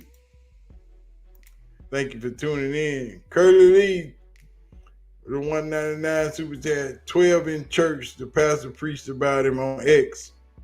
Hey, that's what he do though. That's what he is. A man of God. That's exactly what he is. Jonathan, what if those other quarterbacks weren't really hurt? Coach wanted Shedeur to play. Injuries was the excuse. At this point, I think they will. Dylan Gabriel at least will be back next week without injury. Dylan Gabriel will be back for this week in Philly. I don't see Kenny Pickett making him back. I think Kenny Pickett is done for the preseason. Kirk Davis, what up, kid? They trying to sell that this ish don't stink when we know it does. Oh yeah, they trying to sell us a bill of goods. Ain't no doubt about that.